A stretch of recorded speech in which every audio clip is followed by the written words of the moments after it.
This poor guy gets reincarnated into a dangerous fantasy world. The catch? He is just a single-celled organism, no proper body, no nothing.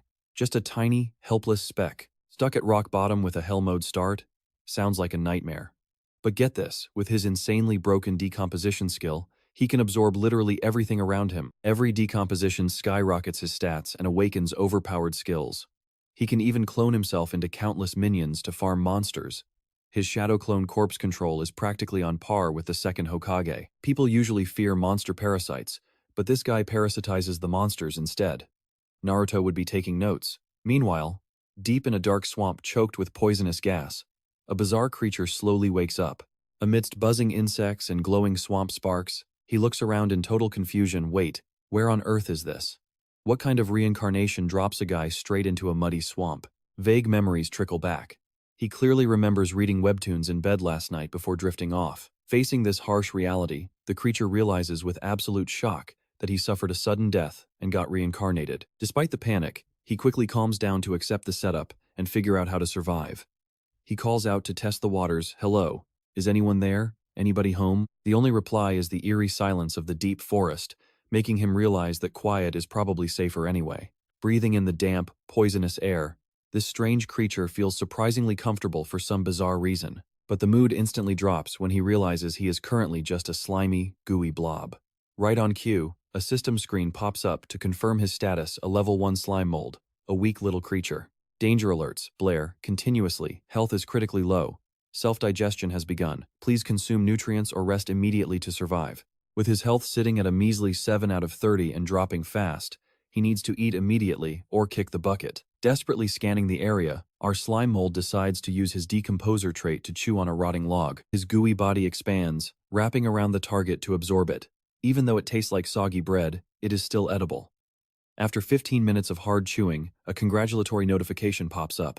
He successfully levels up to level 2, completely restoring his health. The system also awards skill points to upgrade either decomposition or pulse. Caught in a tough decision between the two choices, our little slime wonders decomposition makes total sense, but what is pulse? Since there are no pop-up ads in this fantasy world, why not just dump points into it and see what happens? Once activated, the pulse skill hits level 3, causing his tissues to contract rapidly. He is amazed to find that this pulse actually forces his protoplasm to flow back and forth, allowing him to move. Learning his new abilities is amazingly easy. Just activating a skill automatically beams perfect understanding straight into his brain. Though, wait, he technically does not have a head anymore. Realizing rotting wood no longer gives him experience, he slides down to the forest floor to explore and suddenly spots a new creature. Look, a demon mushroom. While normal people avoid weird fungi, our slime's primal instincts tell him that this thing is an absolute delicacy. He starts pulsing away, finding the shortest route to close the distance on his target. Slime molds crawl incredibly slowly, but they are absolutely legendary at finding their way through complex mazes, easily outperforming human engineers designing subway routes. Climbing onto the vibrant cap of his prey, the little guy cheers excitedly, "Feast time. Let us gobble up this delicious treat." In his utter excitement, he even fantasizes about an online date with the pretty little mushroom. He imagines himself as a dapper gentleman in a tuxedo, but reality hits him like a truck when the mushroom reveals its true face, a wicked witch. The system immediately blares a red alert: poison has invaded, draining his health down to 24 out of 35. Shocked, he realizes he has been heavily poisoned. To save his own skin, he makes the painful call to slice off the infected part of his gooey body. Lucky thing he was fast enough to amputate before biting the dust. Although he survived, the failed decomposition tanks his maximum health down to a pathetic 17. But there is no way he is giving up here. Retreating back to his home base at the rotting log to recover, he throws out a dramatic declaration of war: "Just wait until I patch myself up, then we will see who is boss." After 15 minutes of intense recovery, his health is back to a perfect 35 out of 35. Brimming with new energy, the slime returns to the battlefield. Health is full, let us do this. To pull this off, he cooks up a hilariously cheap hit-and-run strategy: take a quick bite, slide away to heal up before the poison fully kicks in, and then return for another snack. With enough sheer patience, he is completely convinced that this stubborn target will eventually go down. After 8 rounds of this ridiculous loop, our brave little slime finally decomposes the stubborn target.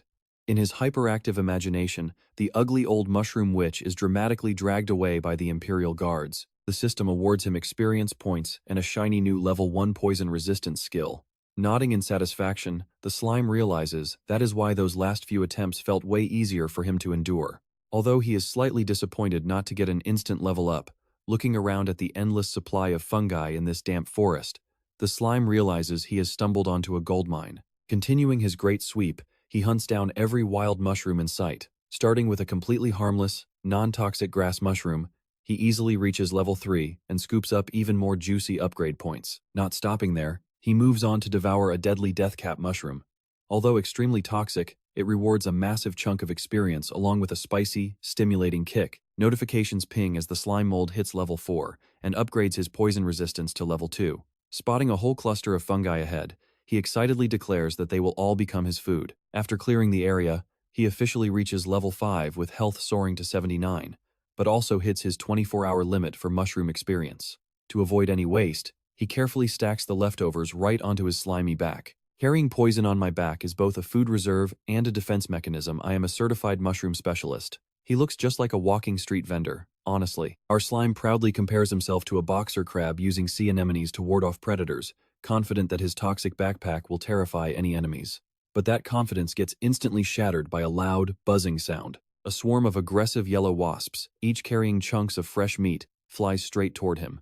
Terribly frightened, the slime dives into the grass, praying silently that they will not spot him. Right then, a long tongue whips out of nowhere, snatching a wasp straight into the mouth of a giant spotted frog that just hopped into view. Our little slime is stunned by this terrifying new predator, but instead of fleeing, the furious wasps organize a fierce counterattack, quickly surrounding the frog. From his hiding spot, the slime holds his breath to watch the chaotic fight time to enjoy some drama. The show is starting.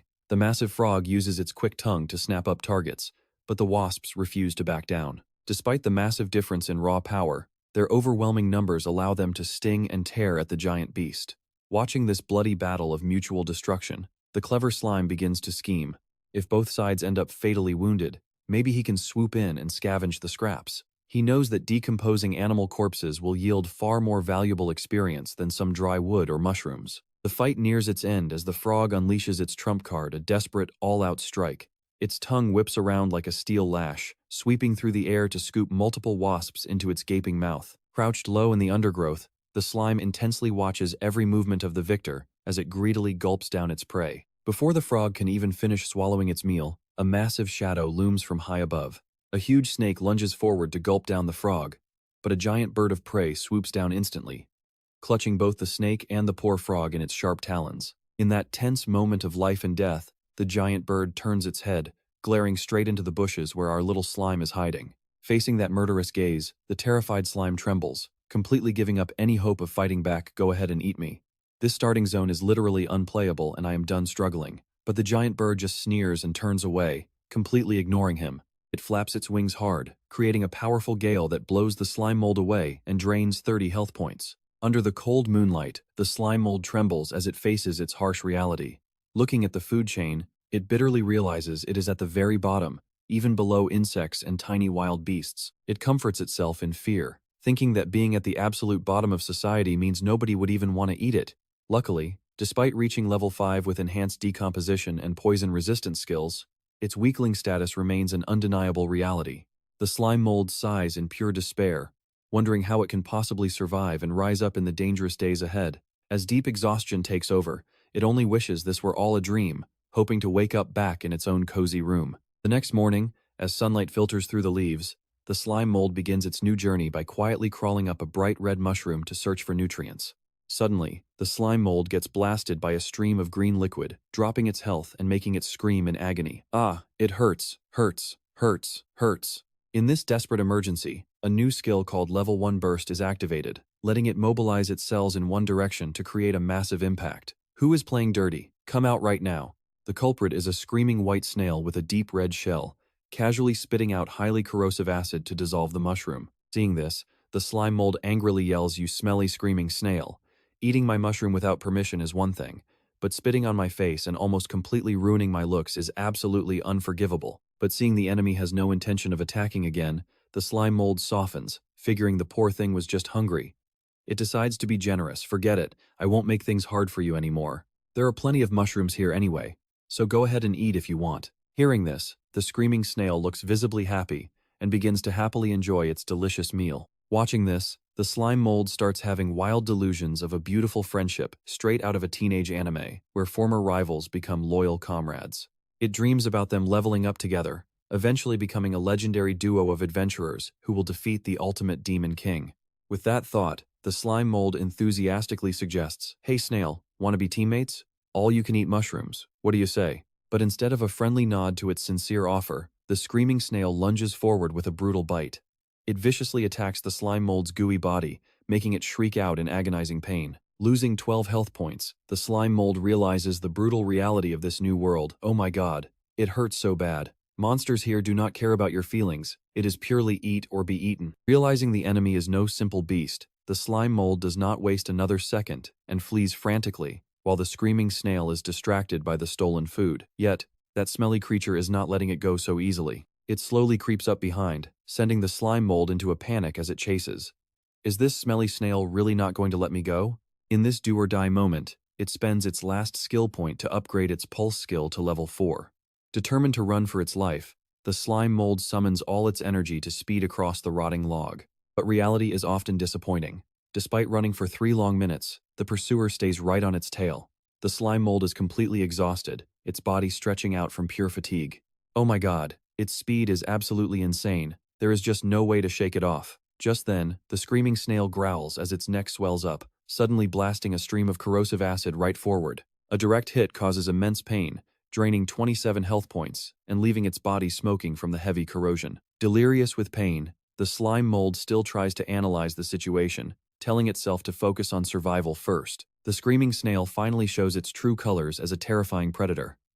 Opening its mouth wide, lined with rows of jagged, sharp teeth, it growls and lunges forward. It ruthlessly bites and begins sucking the slime mold's body fluids. Though completely overpowered, the slime mold grits its teeth. "Go ahead and be cruel. I will endure." The slime mold's revenge is never too late. The screaming snail does not stop, its eyes glowing red with murderous intent, terrifying the slime mold. In this do-or-die moment, it spots a poisonous purple mushroom nearby and hatches a risky plan. As the beast opens its mouth for the final bite, the slime mold screams and activates its burst skill with all its might, shoving the poisonous mushroom deep down its enemy's throat. Choking hard, the screaming snail can only let out helpless, muffled gasps as the toxic mushroom's poison spreads rapidly, causing the veins all over its body to bulge violently. It convulses violently before collapsing on the spot. The system immediately announces that the slime mold has defeated the target, reaching level 6 and gaining reinforcement points. Looking at the lifeless corpse, the slime mold sighs in relief. It actually worked. Just as I thought, despite having so many sharp teeth, it had to use acid to dissolve food, because it has 0 poison resistance. Laughing proudly, the slime mold celebrates defeating its very first monster in this fantasy world. Now, it is extremely curious to see what kind of rewards and surprises decomposing a real magic beast will bring, but the moment it touches the corpse, it grimaces at the slimy, disgusting snail meat. To build up courage, it tries to imagine this is some high-grade French beef before beginning to decompose it. Taking just a tiny taste, the slime mold immediately gags at the horrific flavor. It is shocked to find that this meat is both salty and sour, with a slimy texture exactly like snot. The system quickly warns that if it stops decomposing now, all its efforts will go to waste, and it will receive absolutely no experience points whatsoever. Torn between wasting a highly valuable resource or continuing to suffer, the slime mold hesitates.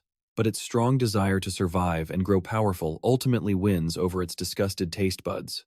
Telling itself to just swallow it, or starve to death, the slime mold forces down its intense nausea to absorb the enemy. After a long, painful struggle, the congratulatory system message finally chimes. With decomposition complete, the slime mold reaches level 7 and fully restores its condition, sacrificing its taste buds for a quick level up. Though its body is fully healed, the horrific aftertaste still makes it feel absolutely miserable. It notices it now has 1.4 skill reinforcement points and begins to review its current skill set. It bitterly realizes that all of its skills are purely defensive or meant for escaping. Decomposition is basically just for eating, pulse and burst are for running, and poison resistance is just for taking hits. It screams in absolute despair over having no real offensive moves to protect itself. But looking at the harsh reality of being just a weak little slime mold, it knows that even with attack skills, it would never dare face high-level monsters anyway. After comforting itself, the slime mold prioritizes safety, spending its reinforcement points to upgrade its pulse skill to level 4. As soon as the skill activates, it feels a clear boost in its body movement speed. Without hesitation, the slime mold darts forward to test exactly how fast this new speed can carry it. Its speed now reaches 20 centimeters per second, a sad yet funny milestone. It is still slow, but hey, it is better than nothing. A peaceful week passes as it hangs around eating mushrooms to gather strength. Looking at the few remaining mushrooms on the rotting log, it reflects living like this is safe. But resources are running out, only enough for 2 more levels. Having fully understood its body's traits, it is time to find a new base. Before officially setting out, the slime mold decides to feast using its exploration skill. By flattening its body and spreading out into tiny web-like threads, it can search in multiple directions at once to find food. This exploration range scales directly with the health and cell mass it currently possesses. Higher health means a wider network. Right away, the system flashes with good news as it successfully gathers 3 white mushrooms and 6 small straw mushrooms into its body. By mastering its mushy body manipulation, our little slime mold can now scout the area while digesting prey at the same time to maximize efficiency. Munching down on those white spotted green mushrooms gives it extra experience points and bumps its poison resistance up to level 4. But just as it is happily vacuuming up the forest floor, it slams face first into a hard, round, reddish-brown object. The system immediately sounds the alarm this target cannot be digested. The hard crash leaves our mold groaning in pain, losing 9 health points. Then it realizes with utter horror that it just ran into its old nemesis. Well, if it isn't you again. Before it can even recover, a splash of toxic green acid rains down from above. It dodges quickly, but still gets burned and loses another 7 health points. It reassures itself that at least its stats upgraded or it would have been melted. Turns out, the attacker is another snail, but this one is way faster and much more aggressive than the last. Even with the obvious power gap, our mold confidently claims that the slowpoke stands no chance of hitting it again. Talk about immediate karma. Right as the words leave its mouth, a brutal strike explodes across its body, leaving it severely injured and wiping out 33 health points in a flash. But in the nick of time, our clever mold turns the tables by shoving a toxic purple mushroom straight down the snail's throat. Turns out, taking that massive hit was just a bait to get close enough to pull off this deadly trick. It knew all along that the snail could only land a hit if allowed to. Now that it has exposed the weak spot, finishing off this shell-bound bully is a complete piece of cake. The digestion process wraps up quickly, granting a mountain of experience points and pushing our little mold straight to level 11. Sure, the taste of monster meat is absolutely revolting, but you cannot argue with the results. Pumping up those levels is too good to pass up, so our mold hits the road again, full of energy. Hearing a sudden rustle in the bushes, our mold confidently shouts out, expecting another slow snail to bully. But what actually crawls out is definitely not a slow snail. It is a massive, terrifying centipede covered in heavy armor, sporting dozens of sharp legs that look like actual swords, ready to chop it to pieces. Facing the intense killing intent of this new predator, our mold shakes in panic. How on earth do I run from a giant boss like this? The centipede wastes no time and charges in, unleashing a storm of air-slashing strikes. In a panic, our mold hurls poison mushrooms to defend itself, crying out for the beast to stay back. But the old trick fails miserably as those sharp legs slice the mushrooms into tiny bits. Seizing the advantage, the monster activates its deadly 100-leg strangle skill, wrapping tightly around our mold's gooey body and squeezing with absolute bone-crushing force. The sharp blade legs sink deep into the goo, completely squishing its body out of shape. Yet, in the middle of this absolute disaster, our mold somehow flashes a victorious grin. It suddenly realizes this is a perfect matchup counter, since its liquid body is completely immune to physical/attacks. While the confused centipede thrashes around, our mold begins to spread, wrapping around the predator to absorb it instead. It happily accepts this massive delivery of free experience points without any hesitation. After the battle wraps up, our mold continues its journey, encountering all sorts of new bugs along the forest path. Now looking at the world through the eyes of a confident hunter, those creepy crawlies actually start looking quite elegant and tasty to eat. Though it is a bit sad it cannot catch the targets flying high up in the sky, and must skip a few bugs that are not a good fit. Its leveling journey is going incredibly smoothly. In no time, it hits level 13, boasting massively upgraded stats and brand new skills. While munching on a tasty red mushroom, our mold happily hums to itself that eating meat is definitely the fastest way to grow. I am a total genius. Tra-la-la, this is absolutely delicious. Staring proudly at its fast-rising rank on the local food chain, our mold decides it is time to upgrade the menu, suddenly craving some juicy frog legs. Standing proudly on top of a massive pile of prey, it laughs with pure confidence. Once you get past the hardest starting phase, going from level 1 to 100 is just like a rolling snowball. Nothing can stop its ultimate growth now, and dominating this entire fantasy world is starting to look pretty easy. But right in the middle of this power trip, it stops in front of a massive swamp. Staring at the deep green water, our mold wonders if there is anything cool hiding down there. Figuring it might as well find out, it boldly slides right into the water to explore. But the moment it touches the water, its body swells up like a giant balloon about to pop. It screams in absolute panic. "Oh my gosh, what is happening? I am bloating up so fast." The system quickly explains osmotic pressure, which is forcing our single-celled friend to absorb water until it explodes. Realizing the danger, it quickly scrambles back to dry land, putting its ocean conquest plans on hold. Right at that moment, a massive creature with a heavily armored shell rises from the swamp right behind it. Our mold slowly turns around, trembling so hard it can barely speak. It is a massive crab blowing bubbles right in its face. But instead of being terrified, our mold's eyes light up with pure joy as it starts dreaming of a delicious, giant seafood dinner. It greedily stares at the juicy claws and imagines all that delicious crab roe, thinking this is the ultimate gourmet meal. After eating so many gross worms, it finally gets to treat itself to real luxury. It instantly puts on a sweet voice to make nice, calling out hello and asking to be friends. But the giant crab completely ignores it, casually crawling onto a rock in the middle of the swamp. Seeing the crab ignore its charm, our mold angrily complains that the trick did not work. It reminds itself not to waste time since risking the water for a quick snack is just not worth it. Yet, our mold still plots to use toxic mushroom juice to poison the entire swamp. Suddenly, the crab spins around and fires a high-pressure bubble blast, piercing straight through our mold's body and draining 25 health points in an instant. It cries out in shock since when can crabs shoot high-pressure water guns? Before it can even process the logic, a rain of water blasts shoots forward, shaving off another 10 health points. Our mold quickly slides behind a massive tree trunk to take cover from the assault, sizing up its opponent. That water attack actually hurts, which clearly shows this crab is on a completely different level compared to those simple bugs from earlier. Hiding behind the rough tree bark, our mold decides to play a patient waiting game, knowing that stepping out now makes it an easy target. But this stubborn crab has absolutely no intention of letting its slimy lunch escape so easily. Armed with massive claws and a heavy shell, the armored monster creeps closer to the tree. Suddenly, it bursts with insane speed, using a dash skill to charge straight at the spot where our mold is hiding. Seeing the sheer rage on the crab's face, our mold completely panics. Is this thing seriously trying to eat me?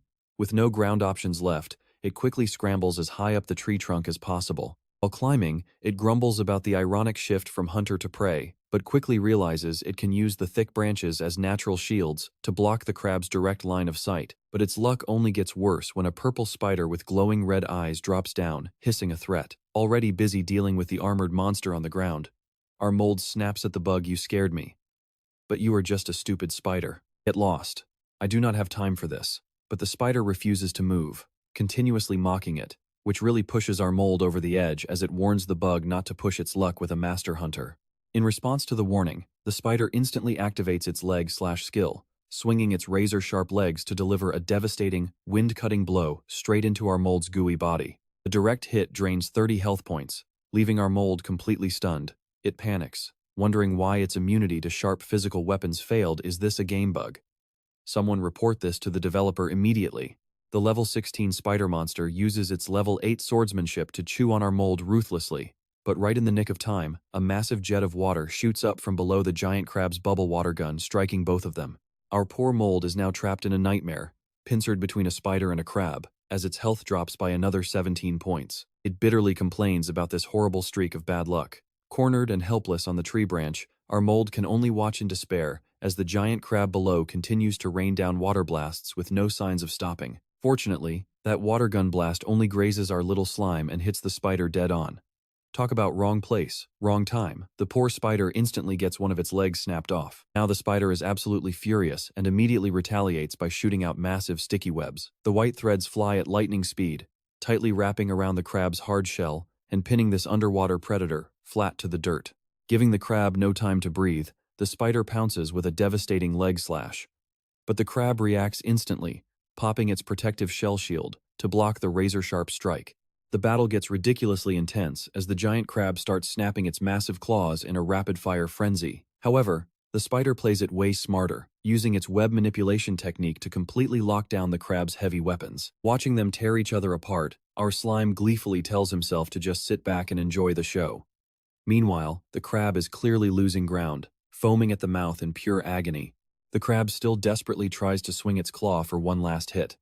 But the pink spider easily leaps backward, dodging the weak retaliatory strike without breaking a sweat. By now, the crab's massive claws are hopelessly bound by layers of web control. Thanks to the smooth coordination of the tiny spiders, the giant crab is completely paralyzed, left to lie there foaming in total despair. Watching from afar, our slime jokingly comments that the crab is officially tied up like a steamed dish. But just as the spider steps up to claim its victory, a wild wildcard enters the chat. Deep blue energy suddenly surges from the crab's belly, unleashing a massive, terrifying explosion. High-pressure water jets erupt like razor-sharp blades, instantly shredding everything in their path. The pink spider never stood a chance. It gets blasted backward and sliced clean to pieces. Our slime watches in absolute horror, realizing the crab's survival instincts have kicked into overdrive. After unleashing that final devastating attack, the crab collapses in sheer exhaustion. It lies completely motionless amidst the chaotic wreckage, with spider limbs scattered all over the place. Sensing the dead silence, our slime slowly creeps out of hiding, wondering if the crab is finally done squirting. He uses his teleportation skill to zip right over to the weakened prey, mockingly asking if he has finally overheated. Babe. It is finally his turn to claim the prize. However, finishing off an opponent with such a rock-hard shell is definitely not going to be easy. He cooks up all kinds of wild schemes, from using poison mushrooms to outright suffocation, but realizes they are useless if the crab wakes up early. Fortunately, he spots a massive boulder nearby and hatches a brilliant, absolutely chaotic plan. He tries to store the boulder in his inventory, but the system immediately flags him for running out of space. Our guy quickly realizes his carrying capacity is tied directly to his maximum health points. Turns out, his mushroom collection is taking up way too much room. Left with no choice, he frantically barfs up his hoard to make space for the heavy weapon. Once his inventory is cleared, the massive boulder is successfully stored. However, the sheer weight of the rock completely warps his squishy body. Groaning in protest at how heavy it is, he drags himself forward to slowly approach the helpless crab. Climbing to a high spot, he smugly warns the crab that playtime is over, before dropping the boulder right on its head. The crab tries to squirm, but its already cracked shell stands absolutely zero chance. With a thunderous crash, the boulder flattens the target instantly. The system chimes in to announce that the chaotic three-way free-for-all is over, and our slime is the last monster standing. He officially reaches level 14, racking up extra skill points. Laughing like a proud villain, he excitedly declares that dinner is served as his eyes lock onto the succulent golden crab meat. Without a single second of hesitation, he dives headfirst into the massive feast. Gobbling down the incredibly juicy crab meat, the sheer explosion of fresh flavor literally moves him to tears. Compared to eating rotten wood that tastes like moldy bread or snail slime, this is absolute heaven, the first actual gourmet meal he has had since reincarnating into this world. Successfully upgrading from literal trash food to a 5-star luxury buffet, he vows to survive just to eat his way across this entire world. After clean sweeping the shell, he lets out a long, satisfied burp. He is now level 14, with his maximum health reaching 168, alongside his massively upgraded decomposition and pulse skills. Feeling absolutely stuffed with power, our guy decides it is time for a very bold experiment. Standing in the grass, he tenses up and squeezes with all his might, his tiny face wrinkling as he lets out a desperate grunt. Remembering how the crab fired its water gun, he is convinced that if a crustacean can squeeze fluid out of its body to attack, a slime mold like him should easily do the same. He screams for it to come out, but instead of a majestic high-pressure stream, a pathetic drop of slime just dribbles out of his side.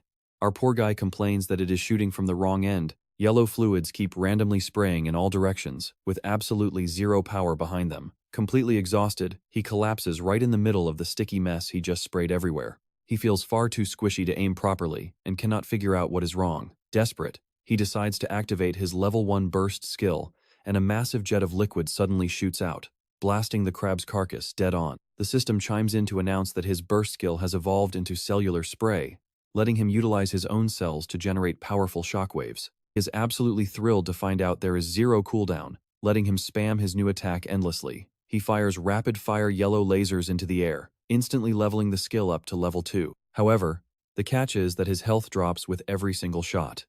He quickly realizes that his own body cells are his ammunition, meaning a magical path is definitely not in his future. Slightly disappointed, he returns to his tried-and-true path of eating and absorbing to grow bigger. But then, a wild idea hits him. If eating others makes him grow, what happens if he eats himself? Eating yourself sounds like a horror movie setup, but he spots a piece of slime he left behind earlier and decides to use his recall skill on it. The moment he absorbs his lost piece, he recovers all his spent health, experience, and even gains an extra 30 max health points. Bizarre memories from the split-off chunk start flooding his mind, which is a truly magical sensation considering he does not actually have a brain anymore. He realizes his severed pieces can actually decompose things on their own, even without a brain. When he recalls them, he gets a full refund on all the experience and stats they managed to collect. Talk about an absolute game exploit.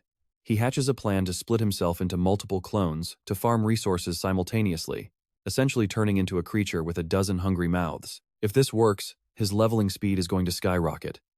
He immediately activates his division skill, happily trading 10 health points to spawn a brand new clone. There is a catch though: if any clone falls below 30 health, it enters a dangerous self-cannibalism state. But with his max health now at 198, he is fully confident he can split as much as he wants. Tensing up, he focuses all his energy to make an even bigger split.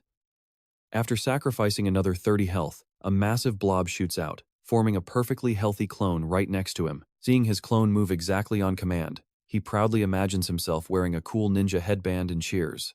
He has basically just mastered the legendary shadow clone technique, anime style. Hyped out of his mind, he shouts for the legendary slime Naruto to make his grand entrance. He points and commands his first clone to go devour a nearby dead tree. He orders the next clone to clean up the nearby mushroom pile.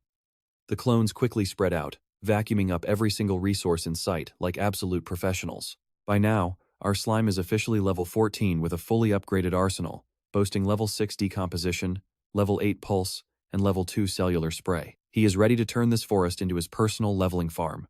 With his clones hard at work, he finishes off the remaining spider meat to heal up, reminding himself that safety always comes first when hunting. Still, the sudden surge of power definitely boosts his ego. Thinking it has grown terrifyingly strong, our little slime starts getting a bit cocky. It confidently tests its defensive skills, only to realize it is completely immune to any physical stabs or slashes, from basic attacks to high-tier ones. The only thing keeping it up at night is magic. So far, it has not faced a single magical attack in this entire forest. The slime mold wonders if this world is just a simple animal versus animal battleground, or if its own little bubble is simply too small to encounter real mystical forces. Down in the swampy waters, the slime cooks up a bold plan. It uses split pieces of its own body as bait. The greedy ghost crabs instantly fall for it, furiously snapping their claws at the golden jelly, completely unaware that death is staring them right in the face. The slime cleverly lures the crab pack out of the water, guiding them right to the tree where its main body waits. Once the prey is perfectly aligned, it drops a massive boulder from above for the final blow. A deafening crash. In an instant, the entire crab squad is crushed to pieces. The system spams defeat notifications, dumping a massive load of experience points. The slime hits level 15 and gains 0.6 stats points. It excitedly cheers after bagging 6 ghost crabs. Once the digestion is done and its status is fully restored, the slime is absolutely pumped. Bring on the crabs, I can take them all. It throws itself into a wild training montage to master long-range attacks. In its head, the slime fancies itself a cool gunslinger, showing off its spore-blasting skill. Streams of golden fluid fire off with terrifying speed and power, quickly leveling the skill up to level 6. After 2 days of brutal training, despite losing tons of health from self-digestion, the slime is thrilled with the results. Both its power and accuracy have skyrocketed. Still, it racks its brain for ways to grow even stronger after hitting a limit of 30 shots per full health bar. Then, a stroke of genius hits. It decides to spice up the attack. It wraps toxic mushrooms and sharp pebbles in its sticky mucus before firing them, dealing massive poison or physical damage. Just as it is basking in its own genius, the slime suddenly freezes upon hearing a strange, eerie sound coming from an ancient, hollow tree. In the pitch-black night, glowing spots spark its curiosity. Is that sound really coming from inside the tree, and what on earth is that faint, glittering light? It creeps closer for a look, only to face a massive owl, glowing with a deep blue aura. The slime trembles as reality hits. Oh my god, there it is, a real magical beast. Sensing the overwhelming pressure, the slime panics, screaming to get out of there before it gets vaporized. Run for your lives, let's get out of here. But the owl does not attack. It just watches silently, activating a visual resonance skill. Turns out, This magical beast is actually the eyes and ears of a nearby adventuring party. Peering through the owl's eyes, a young pink-haired girl is carefully watching every single move of the slime. When her teammates ask if she has spotted anything, she casually tells them that it is nothing, just a slightly strange little monster.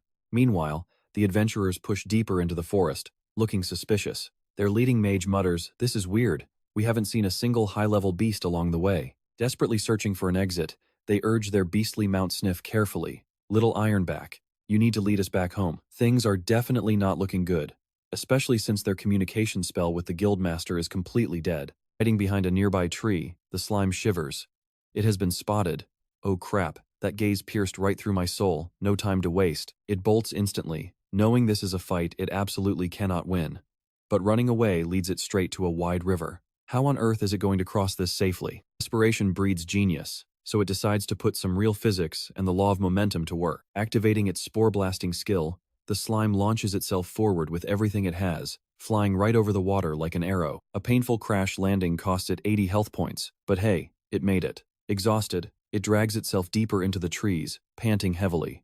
Surely, it is safe now. To recover, the slime munches on rotten twigs while reflecting on its close call.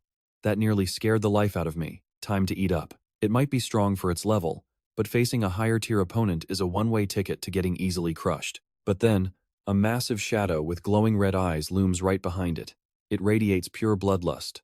The slime freezes in absolute terror, sweating buckets. This overwhelming pressure is even worse than the owl from earlier. It slowly turns around, trembling, only to realize the stalker is not a bird, but something else entirely that is unbelievably massive. Lying right there is a giant, scaly body part that looks exactly like a severed finger. The slime gasps, "Is that a finger?" It instantly realizes this is a literal gold finger opportunity, staring it in the face. And honestly, who could blame it? Its survival instinct tells it this is a once-in-a-lifetime chance. It excitedly imagines that digesting the finger of this high-ranking beast would let it skip dozens of levels and evolve into a legendary new form. Grinning wildly at that beautiful future, the slime cackles. It immediately wraps its body around the massive finger, activating its digest skill to swallow this colossal pool of raw energy. It works tirelessly to coat the giant finger, but instead of a delicious feast, the system repeatedly rains on its parade with digestion failed alerts. The level gap is simply too massive to breach. To make matters worse, its own cells suffer severe backlash, causing its health to drain rapidly. Panicking at the unexpected crisis, it has to forcefully sever its own stuck tissues, falling to the ground in utter defeat. Flopping onto a log to recover, the slime feels nothing but bitter regret. My digestion skill level is just too low. Damn it, I really should have spent my skill points here first. Staring at this absolute jackpot but unable to swallow it, the slime feels as frustrated as a eunuch standing outside a brothel. It promises to level up quickly and return for this harvest, but before it can even catch its breath, the ground violently shakes. A deep, dark abyss opens right beneath it, swallowing everything in sight. In the nick of time, it activates its spore blast. Boof! Catapulting itself onto a massive tree nearby to escape the widening sinkhole. Looking down at the bottomless crater, the slime trembles, realizing how hopelessly weak it is in this monster-filled world. It bursts into tears. This world is too cruel. I just want to be an ordinary blob. Ditching all of its pride, the slime mold chooses the coward's way out, burrowing deep underground to hide and grow. Yet deep inside that dark pit, the eerie glowing light of the giant beast from earlier has not gone out. Glowing red eyes full of bloodlust peer through the dark, releasing a terrifying pressure that freezes the surrounding air. Checking its location map, the slime mold realizes it is still within range of both the owl and that colossal beast. It decides to halt, setting up a temporary outpost to wait until tomorrow to recall its scattered clones back. It uses its digest skill on an old tree, carefully planning the design. It makes the entrance tiny, then hollows out a spacious room inside. This way, any oversized monster won't be able to squeeze in. Putting on an imaginary hard hat, it excitedly yells time to build a home. "Boys, let's start digging right now." Thanks to its powerful digest skill, the excavation process goes incredibly smoothly. After hollowing out the tree, the slime carefully transplants glowing mushrooms inside to act as fancy nightlights. Looking at its cozy room packed with food supplies and a soft green leaf bed, it happily flops down to enjoy the fruits of its labor. Mission accomplished. This temporary base is actually incredibly clever, featuring a decoy entrance rigged with poisonous mushrooms to fool any intruders. The real bedroom is tucked safely away through a tight tunnel. Munching happily on rotten wood, the slime sighs in pure bliss from now on. I am a fungus with a home. Total peace of mind. But peace doesn't last long. Loud, buzzing noises outside start ruining its chill vibe. Unable to take the annoyance, the slime pokes its head out and yells, "Hey, shut up out there, you are disturbing a sleeping resident." Right in front of it, a massive swarm of golden bees is buzzing around. Their wings roar like fighter jets, but instead of running away, our little slime mold gets a crazy, brilliant idea. Catching a bee passing by, the slime mold fires a precise shot, insta-killing it for some easy experience points. It flashes a smug grin, casually throwing a greeting to these uninvited guests. "What is up, everyone?" The angry bees immediately charge, but the slime mold quickly shrinks the entrance to its tunnel, turning its homemade trap into a literal meat grinder. It proudly brags that once they enter, there is no escape.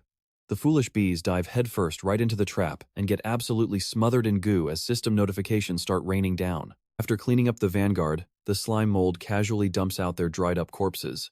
It climbs up a high branch, tracking the surviving bees, and spots a massive nest hanging in the distance. Its eyes turn cold as a new plan forms. Nest spotted, it is time for an all-you-can-eat honey buffet today. But that plan gets interrupted when the bees start flying in a bizarre pattern. Huh? The slime mold wonders, right before an entire army of golden bees blots out the sky like a storm. Despite the overwhelming numbers, our smug slime mold just laughs it off. "Bring it on. Your weak attacks cannot hurt me anyway, so the more, the merrier." Talk big now, but it is about to get roasted. The bees do not sting instead.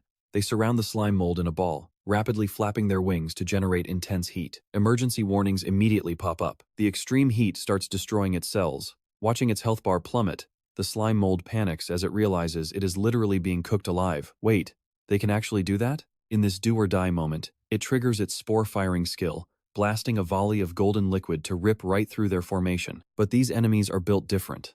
A worker bee deploys a beeswax shield, blocking the attack effortlessly. The slime mold watches in shock as its favorite move gets totally shut down by solid defense.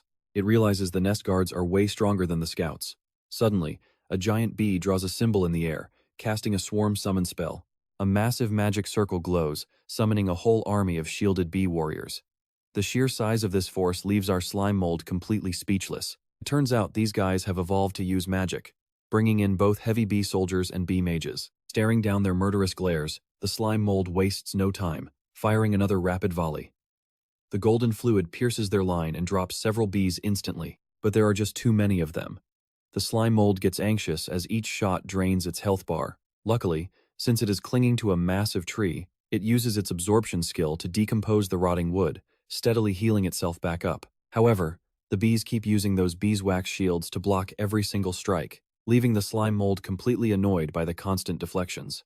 Right now, its inventory only has one single damage buffing stone left. Seeing two bees diving straight in to sting it, the slime mold wears a wicked grin, basically a free meal delivering itself. It instantly envelops them, declaring it has no choice but to accept the gift. As a result, it loots 4 stingers and 1 incredibly sharp bee needle. Even though its inventory is flashing overload warnings, it puts the new loot to work. Wrapping the sharp bee needle in goo, it fires it like a cannon. The needle shatters the beeswax shield and takes out the defender instantly. Shocked by this terrifying power, the bee mage orders a quick retreat. Watching them scramble back through the magic circle, the slime mold mockingly laughs at how fast they run after finding out who is boss. Running already?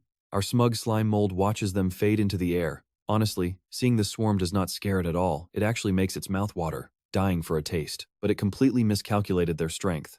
The bee mage starts gathering energy, chanting for a converge, before casting a basic fire spark spell. A massive, blazing fireball shoots forward. Taking a direct hit, the slime mold screams in agony as the extreme heat shaves off 70 health points instantly. Giving it no room to breathe, the bee mage summons 2 more fireballs.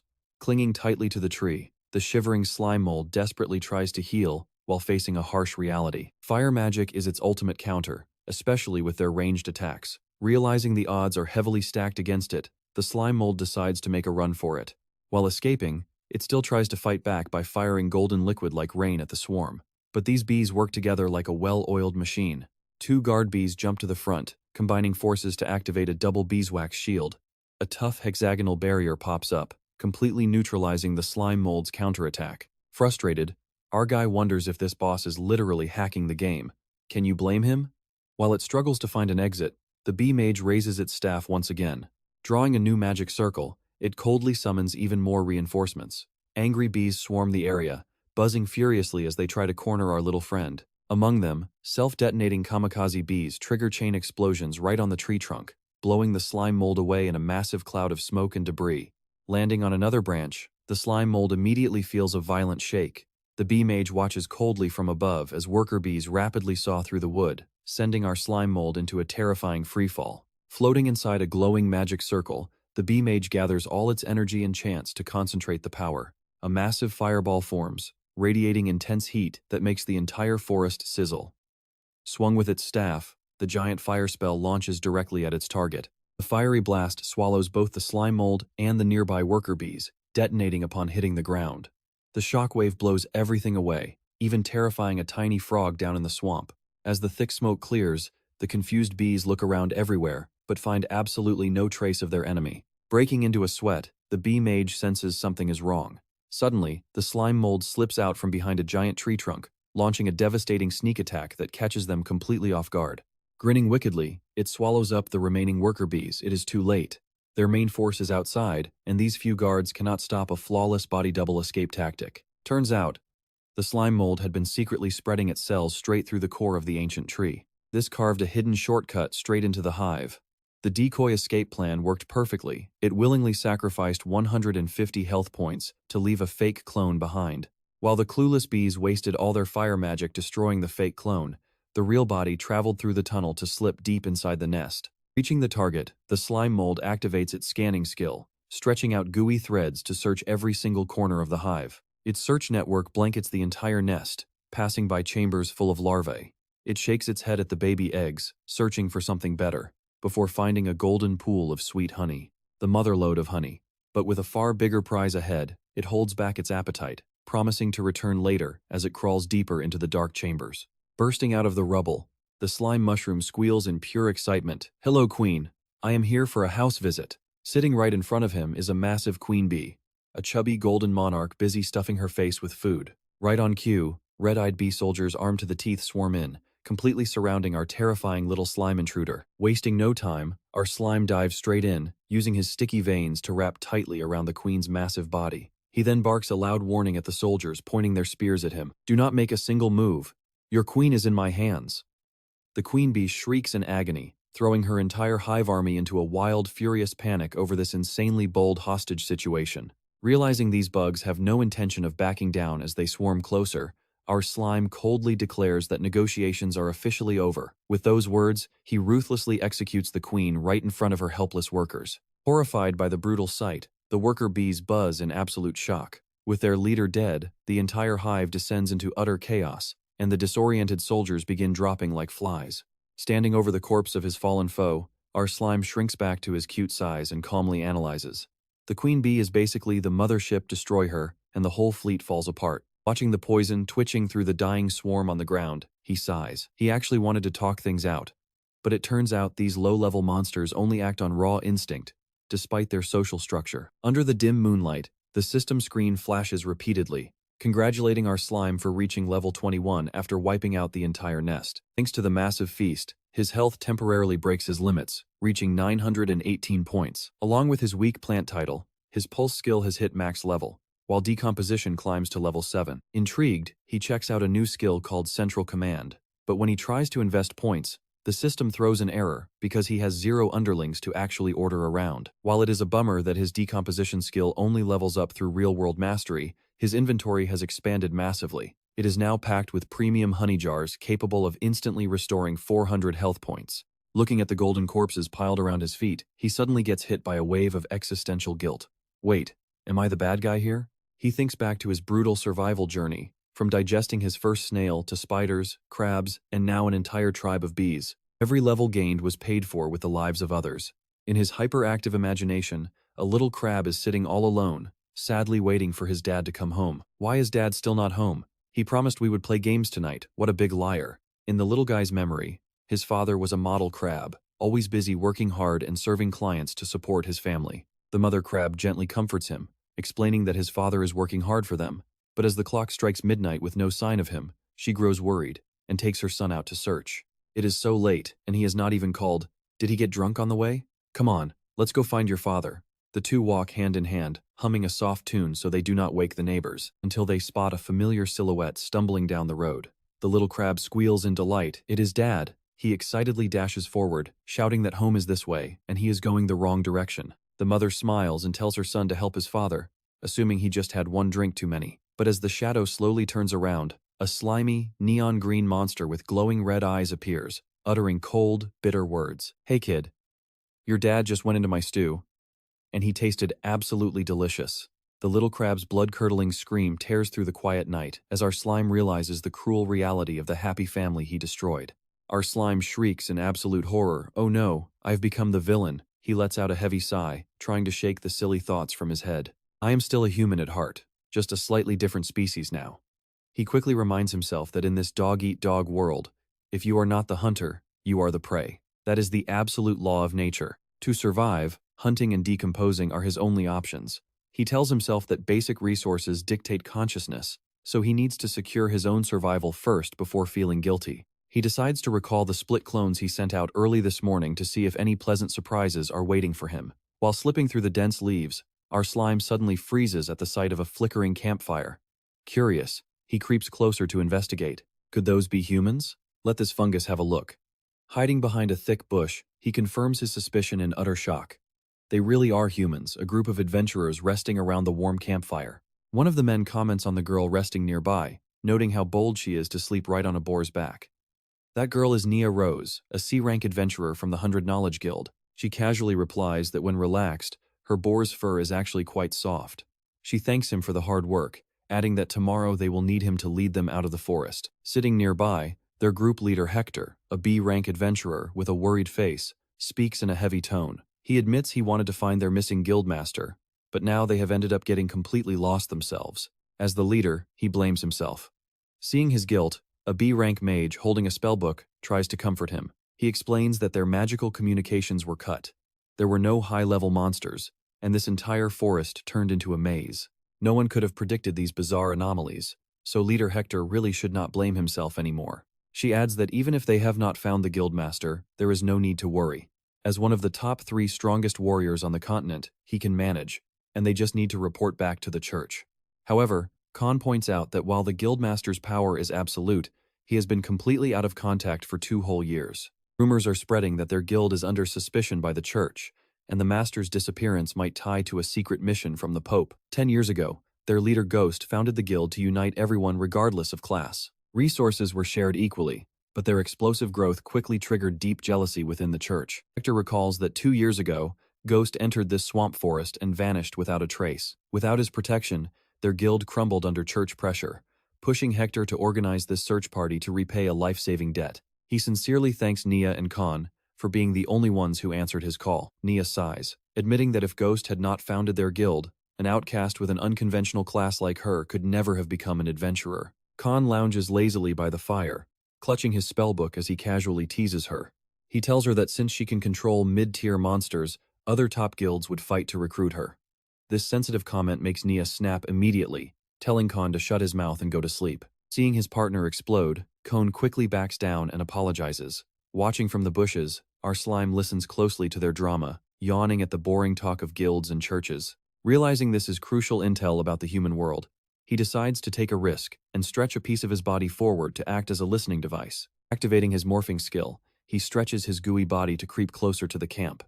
However, Khan proves he is a highly sharp mage. He instantly casts a spell, sending a sharp ice spike shooting out of the ground to impale our slime. A system alert flashes, warning him that his speed is cut by 90%. Khan casually lies back down, telling them he took care of it. But Nia remains alert, immediately calling her beast mount to charge straight at the ice spike. The wild boar sniffs the shivering green blob before suddenly snapping its jaws shut. This savage bite terrifies our poor slime. The beast tosses him high into the air, and as he looks down at the gaping mouth full of razor-sharp teeth, he screams in despair. He is about to become minced slime, but just in the nick of time, Nia yells for her pet to stop.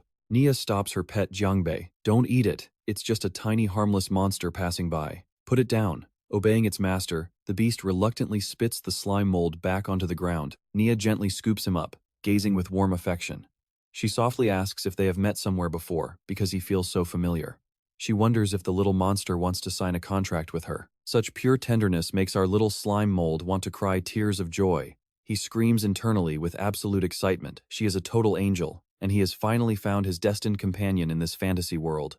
He desperately wants to say yes, but Captain Hack instantly ruins the mood. Nia, stop wasting time on useless things. We need to find a way out tomorrow, so do not waste your mana on a low-tier slime. This completely triggers the slime mold. Who is a slime? He is a noble slime mold, you blind fool. Sadly, Nia can only sigh and place him back down, agreeing to focus on the mission, realizing they cannot understand his inner thoughts. The slime mold feels a bit hurt. They obviously cannot hear him. Determined to prove he is no ordinary weakling, a brilliant idea strikes him. He uses his movement skill, shifting his body into complex threads to draw on the ground. This strange sight makes Hack shout to Nia, "Look at what on earth is happening over here." The slime mold smugly thinks this will finally prove he is an intelligent life form. But reality is brutal. Staring at the complex patterns on the dirt, Hack wonders if the creature is just taking a leak. Hack even praises the high-quality waste, while Nia looks completely clueless. Our slime mold totally collapses at this ridiculous misunderstanding. He suddenly realizes with horror these people do not speak Chinese. With communication a total failure, he worries they will treat him like some dangerous anomaly and execute him. He decides his best move right now is to quietly slip away. Avoiding any risk of being hunted down as a weird beast, he makes his exit. Before vanishing into the dark forest, he comforts himself with one fact: humans definitely exist in this world. Under the crescent moon, the slime mold quietly returns to his old territory, praying he will not bump into that terrifying owl again. To quickly gather his scattered parts, he activates his central command skill. A deep blue radar network pulses from his body, sending search signals through the quiet night. The sensory waves quickly lock onto the frequencies of his clones scattered across the area. He cheers with pure excitement as the new skill works perfectly, pinpointing every single target. Wasting absolutely no time, he dashes through the dense bushes at lightning speed, feeling the connection grow stronger and stronger right ahead. Spotting a massive clone clinging to a nearby tree, the slime mold gasps in awe. It is absolutely huge. How many things did this clone have to decompose to grow this big? He instantly uses his recall skill to absorb the massive mass back into his body. The system floods him with great news as his experience and health skyrocket past their maximum limits. Continuing his journey, he absorbs more scattered parts, boosting his poison resistance to level 8 and pushing his level to 22. But his celebration is cut short when a clone signal suddenly grows incredibly weak, sparking instant worry. The signal is fading. Oh no, his precious assets are in danger. He frantically scans the area and spots an absolutely unacceptable sight right next to a patch of mushrooms. A greedy snail is casually using its tooth-filled mouth to suck up his precious clone. Watching his hard work get stolen right before his eyes, our slime mold loses his temper and screams for it to scram. He fires a high-powered spit blast, sending the greedy snail flying away. Finding a tiny, trembling clone hidden on a mushroom cap, he feels so heartbroken he could cry. "Oh, my poor baby had to suffer so much, but Daddy is finally here to rescue you." Suddenly, a long red tongue whips out, scooping the helpless clone straight into a giant green frog's mouth. Witnessing this, the slime mold roars in absolute fury. "You dare eat my baby? I will make you pay in blood, you stupid frog." He immediately triggers his spore blast, firing a sharp stone straight at the frog's face. The direct hit leaves him feeling incredibly smug. That is what you get. With this strength, he might even be able to go toe-to-toe with that giant snake-tailed bird now. But his smile vanishes when the frog shrugs it off, casually catching the stone in its mouth. The beast dives into the water to escape, forcing our panicked slime mold to give chase. "You think you can run? No way." He leaps and clings tightly to a rock, refusing to let his target escape. The frog plunges deep into the dark blue water. He desperately fires a barrage of spit blasts, but they only create harmless ripples on the surface. Staring at the calm lake, he grinds his teeth fine. Revenge is a dish best served cold. Just you wait. The frog suddenly leaps back onto land, making him grin. "Oh right, frogs are amphibians and need air. You are completely dead this time, buddy." But the monster is no pushover. It immediately lunges with its mouth wide open, showing off rows of sharp teeth.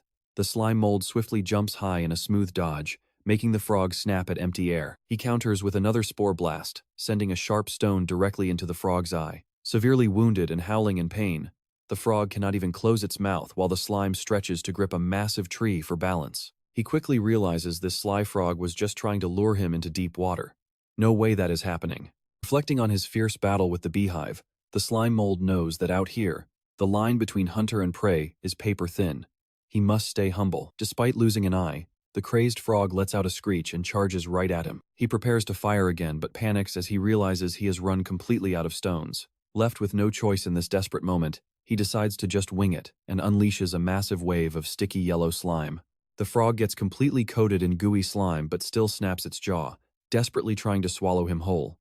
Our slime mold gasps in absolute shock. What on earth? Despite being weighed down by slime, the beast still possesses incredible agility. It leaps onto a branch, whipping out its long red tongue to wrap tightly around him. He panics. This is bad. He is about to get stretched like bubble gum. The giant frog pulls with all its might, stretching his gelatinous body like an elastic band. He desperately grips the tree bark for dear life, struggling to resist the deadly pull. Dragged closer and closer, he screams in pure panic, thinking he is completely finished. But right before falling into that toothy maw, he grabs a sharp branch and stabs it straight into the frog's wide-open mouth. The brutal stab forces the frog to let go, sending it crashing straight down into the deep swamp. Clinging to the tree, our exhausted slime mold sweats buckets after barely escaping death. That was way too close. He stares down at the lake where his opponent is sinking into the murky depths. He sighs in disappointment. The body is lost underwater, so he cannot decompose it for experience. But before he can even catch his breath, a massive beam of white light shoots upward, slicing the ancient tree he is resting on clean in half. The devastating blast launches massive chunks of wood high into the quiet night sky. Rising from the swamp, a terrifying pale entity with blood-red eyes emerges, unleashing a destructive technique called Holy Descent. The massive beast radiates an overwhelming killer aura, glaring directly at our tiny hero floating above. He gasps in utter disbelief. What in the world is that? Did a frog just evolve into a great white shark? The pale monster lets out a deafening screech before whipping a blood-red lash that sends him flying. Mid-air, our slime mold frantically stretches his gooey body, desperately grabbing a branch to save his own life. He swings from branch to branch like a ninja, telling himself a smart mold knows when to run. This weird frog's second phase is completely insane. Even for a low-tier monster, its killing intent is off the charts, so he decides to make a run for it. But the beast whips a blood lash, hitting him for 199 damage. The system blares warnings about a foreign toxin, causing his body to slowly dissolve. Our slime mold complains in shock. That is so cheap. High-tier poison blood is a total cheat, you hacking frog. But wait, there is more. The giant beast fires off its massive tongue like a whip, wrapping tightly around our little slime. Before the poor guy can even react, he is dragged straight down into the muddy depths. Although the physical damage only takes away 1 health point, our slime completely panics after landing in the water. The system keeps spamming warnings about osmotic pressure imbalance, screaming for him to get out of there immediately. Down below, the giant frog opens its massive maw and gulps the slime down in one bite. Trapped in the dark, pitch-black throat, our hero panics and tries to teleport, but it is already way too late. Painful damage notifications keep flashing on the screen, draining 33 health points with every single tick. Our slime bitterly realizes that being swallowed has totally drained his energy, leaving him without enough power to split his body and escape. Hanging by a thread, our little friend struggles desperately inside the pool of stomach acid, while the beast croaks in triumph. Backed into a corner, he decides to go all out and pull off an absolutely insane move. Instead of fighting back, he begins chugging down every drop of swamp water and stomach fluid around him. The extreme osmotic pressure makes his body expand to a monstrous size. He roars out in pure anger, "Eat me up. Let us see if your belly bursts first." To stay alive during this extreme expansion, he frantically chugs down all the golden bee honey stored in his inventory, with each single jar restoring a massive 400 health points. His health and physical size skyrocket out of control before the giant frog can even process what is happening. Following a massive, earth-shaking explosion, the monster frog is completely blown to pieces. Our hero has now successfully transformed into a colossal green blob, towering like a verdant mountain over the entire swampy forest. The system spams notifications congratulating him on defeating the beast, granting him a massive amount of experience points and unlocking a brand new antibody. Staring down at his ridiculously massive body, he mutters in disbelief, "Wow, I have gotten way too huge." The system then confirms that he has unlocked the maximum level of osmotic pressure regulation. His health reaches a record-breaking 11,870 out of 924 points. However, this massive overheal will completely vanish after 1 hour. He realizes that this monstrous size actually provides enough cellular fluid to perfectly regulate his osmotic pressure, which is a fantastic bonus. Watching the timer tick down, he knows he must fully abuse this temporary godly power. Now watch standing tall like a budget version of Godzilla, our slime flashes a mischievous grin, ready to play a giant, sticky Katamari game. Moving like a giant floating island, He starts flattening the swamp, racking up massive amounts of experience points as he dissolves everything in his path. He even dives deep underwater, targeting schools of fish for a quick snack. Catching prey is easy at this size, but he quickly notices a major drawback. Even with his pressure adapted, the water resistance is just way too high, making every single step feel like an absolute chore. These fish monsters are just too damn fast, and wasting his precious giant form timer chasing them down is not worth it at all. Deciding to change locations, he tells himself to head ashore and drags his massive body out of the water. On his way, he spots two adorable otter-like monsters enjoying some fish. Wanting to give them a little scare, our giant blob suddenly pops up to greet them. "Hey there, little guys. I am here to share your dinner." Seeing a giant mountain of slime drop from the sky, the poor otters start shaking in absolute terror. With zero manners, our guy happily declares that he is taking their fish. Just like that, he steals their fresh meal, leaving the two poor little creatures completely covered in sticky, golden slime. Seeing their pathetic faces, he feels a tiny bit of guilt. He tells himself that since resources are everywhere, there is no need for senseless slaughter. Sparing these cute critters is proof that he still holds on to his human soul. However, his sudden wave of mercy instantly evaporates when he spots a brand new target nearby. Standing right there is a tiny, angry squirrel with glowing fire eyes and a tail that is literally burning with hot flames. Facing down a literal mountain of slime, the squirrel shows zero fear, baring its teeth with angry squeaks. Suddenly, the tiny creature fires a massive blast of flame called Fire Bullet. The fireball explodes directly on his body, causing his massive health pool to rapidly drop by 60 points per hit. He screams in pain, "Oh, come on, fire magic is super effective against fungus." Realizing this little punk actually wants to throw hands, our slime tenses up, unleashing a terrifying aura. He coldly mutters, "You think you are cute? Let us see if you are still cute after I roast you." He quickly digests the fiery squirrel, with the system feeding him a sweet chunk of experience points. Right after that, a bunch of sharp gray tentacles shoot out from his body like swords, instantly ambushing a giant lizard wandering nearby. He then morphs his giant body into a massive ancient tree, sporting a glowing magical core right in his chest. The angry lizard roars out before spitting a stream of toxic green acid directly at him. The attack hits dead on, instantly corroding his wooden body and causing thick smoke to pour out. The lizard roars and charges forward with a devastating tackle, putting all its weight into a destructive rush. Facing this head-on collision, our slime swings his massive root tentacles, unleashing a sonic sweep to halt the beast in its tracks. Dozens of razor-sharp tentacles explode from all directions, wrapping around the lizard and pinning it firmly to the ground until it cannot move a single muscle. A sharp wooden branch pierces straight through the beast's shoulder, completely stripping away its ability to fight back. Instantly, countless white fungal spores begin sprouting from its wounds, spreading across its scaly body at a terrifying speed. The fungal spores covering the lizard bloom all at once, violently piercing through its thick, scaly armor from the inside out. Even inside its giant eyes, glowing red tumors begin to sprout rapidly, leaving the beast screaming in absolute agony as its vision is completely destroyed. Giving his opponent zero room to breathe, our giant hero swings a massive tail sweep, sending the lizard flying dozens of meters away like a broken rag doll. Smashed hard into the dirt and covered in deep wounds, the stubborn lizard still tries to drag itself up from the wreckage. It activates its heat-sensing ability, flicking its long tongue out to pinpoint our slime's exact location by tracing the heat signatures lingering in the air. Once it locks onto our cloaked hero, the lizard loads up its hind legs and leaps high into the air for a deadly tail strike. But out of the rubble, our slime shoots a colossal spike of concentrated fluid straight up, impaling the beast from below before it can even react. The poor predator is left pinned to a rotting log, completely unable to move as sticky green slime slowly wraps around its flesh, quickly dissolving its body down to the bone. In its final moments of thermal vision, our slime looks like an absolute god of destruction, radiating massive energy that blankets the entire forest and makes any resistance completely useless. A colossal wave of green slime crashes down from above, completely swallowing what is left of the enemy into his gargantuan body. The system timer shows just over 6 minutes left, popping up notifications about a mysterious anomaly and a brand new antibody unlocked from the successful decomposition. Our giant hero wonders about this strange, mysterious item for a second, but quickly shrugs it off. Whatever. Let us just eat our fill before this absolute god mode runs out. The massive green ball rolls wildly through the ancient forest, crushing and absorbing entire trees to make the absolute most of his remaining power. But as he does the math, he starts sensing something is off. At this rate, I must have completely wiped out dozens of plots of land, right?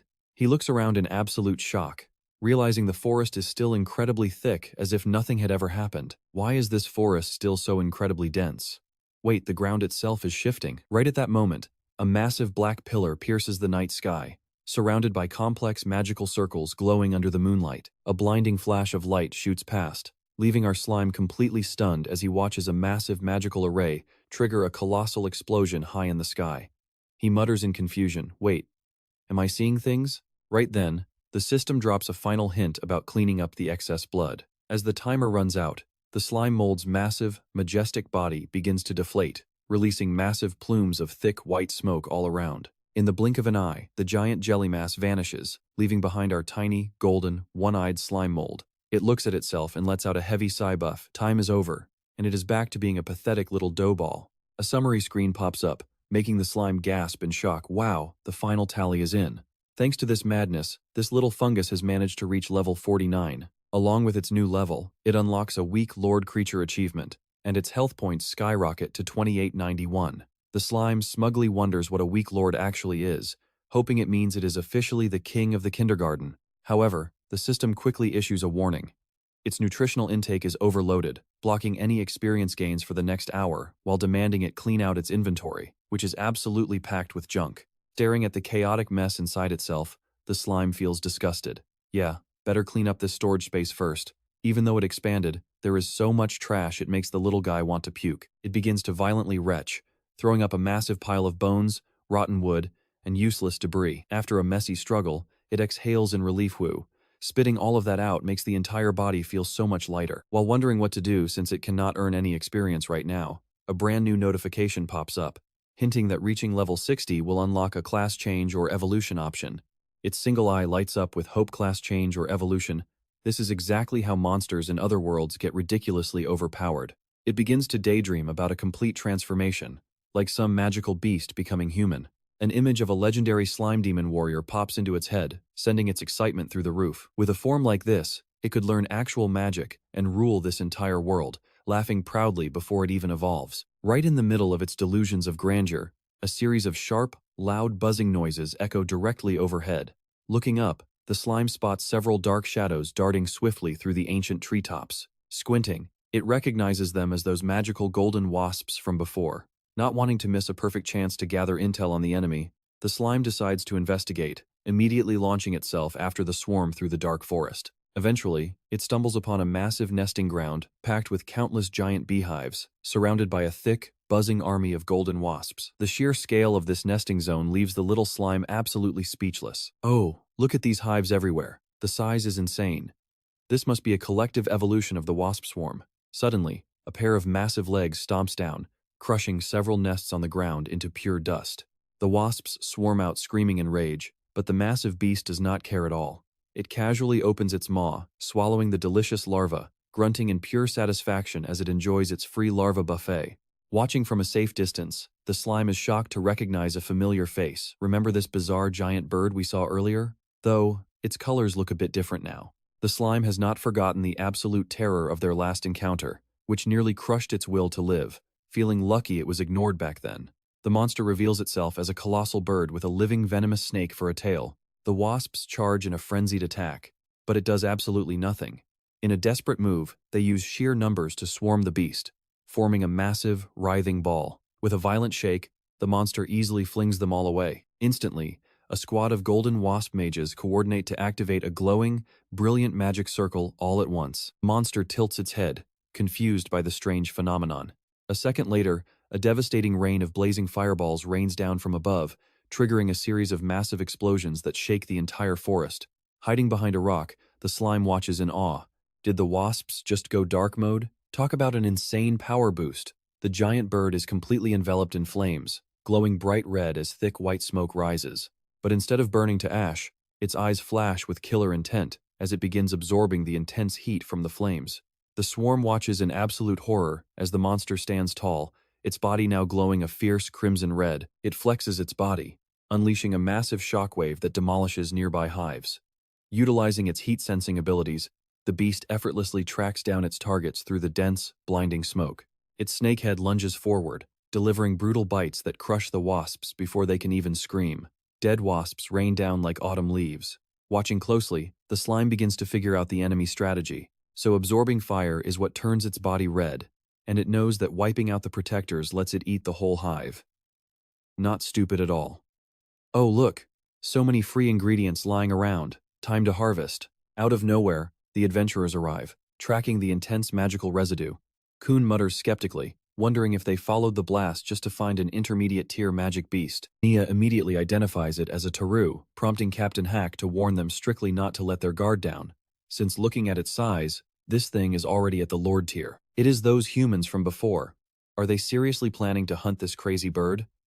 Peering from behind its rock, the slime is stunned to see the familiar adventuring party squaring off against the Taru. Captain Hack immediately orders Kun to use high-tier ice magic while he buys him time to chant. Gripping his staff, Kun replies with total confidence that one shot will easily put it down. The monster instantly slashes with its razor-sharp claws, triggering a fierce and chaotic clash.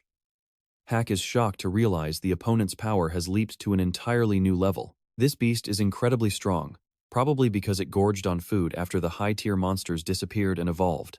To break the deadlock, Hack activates his shield counter skill to forcefully deflect the oncoming strike.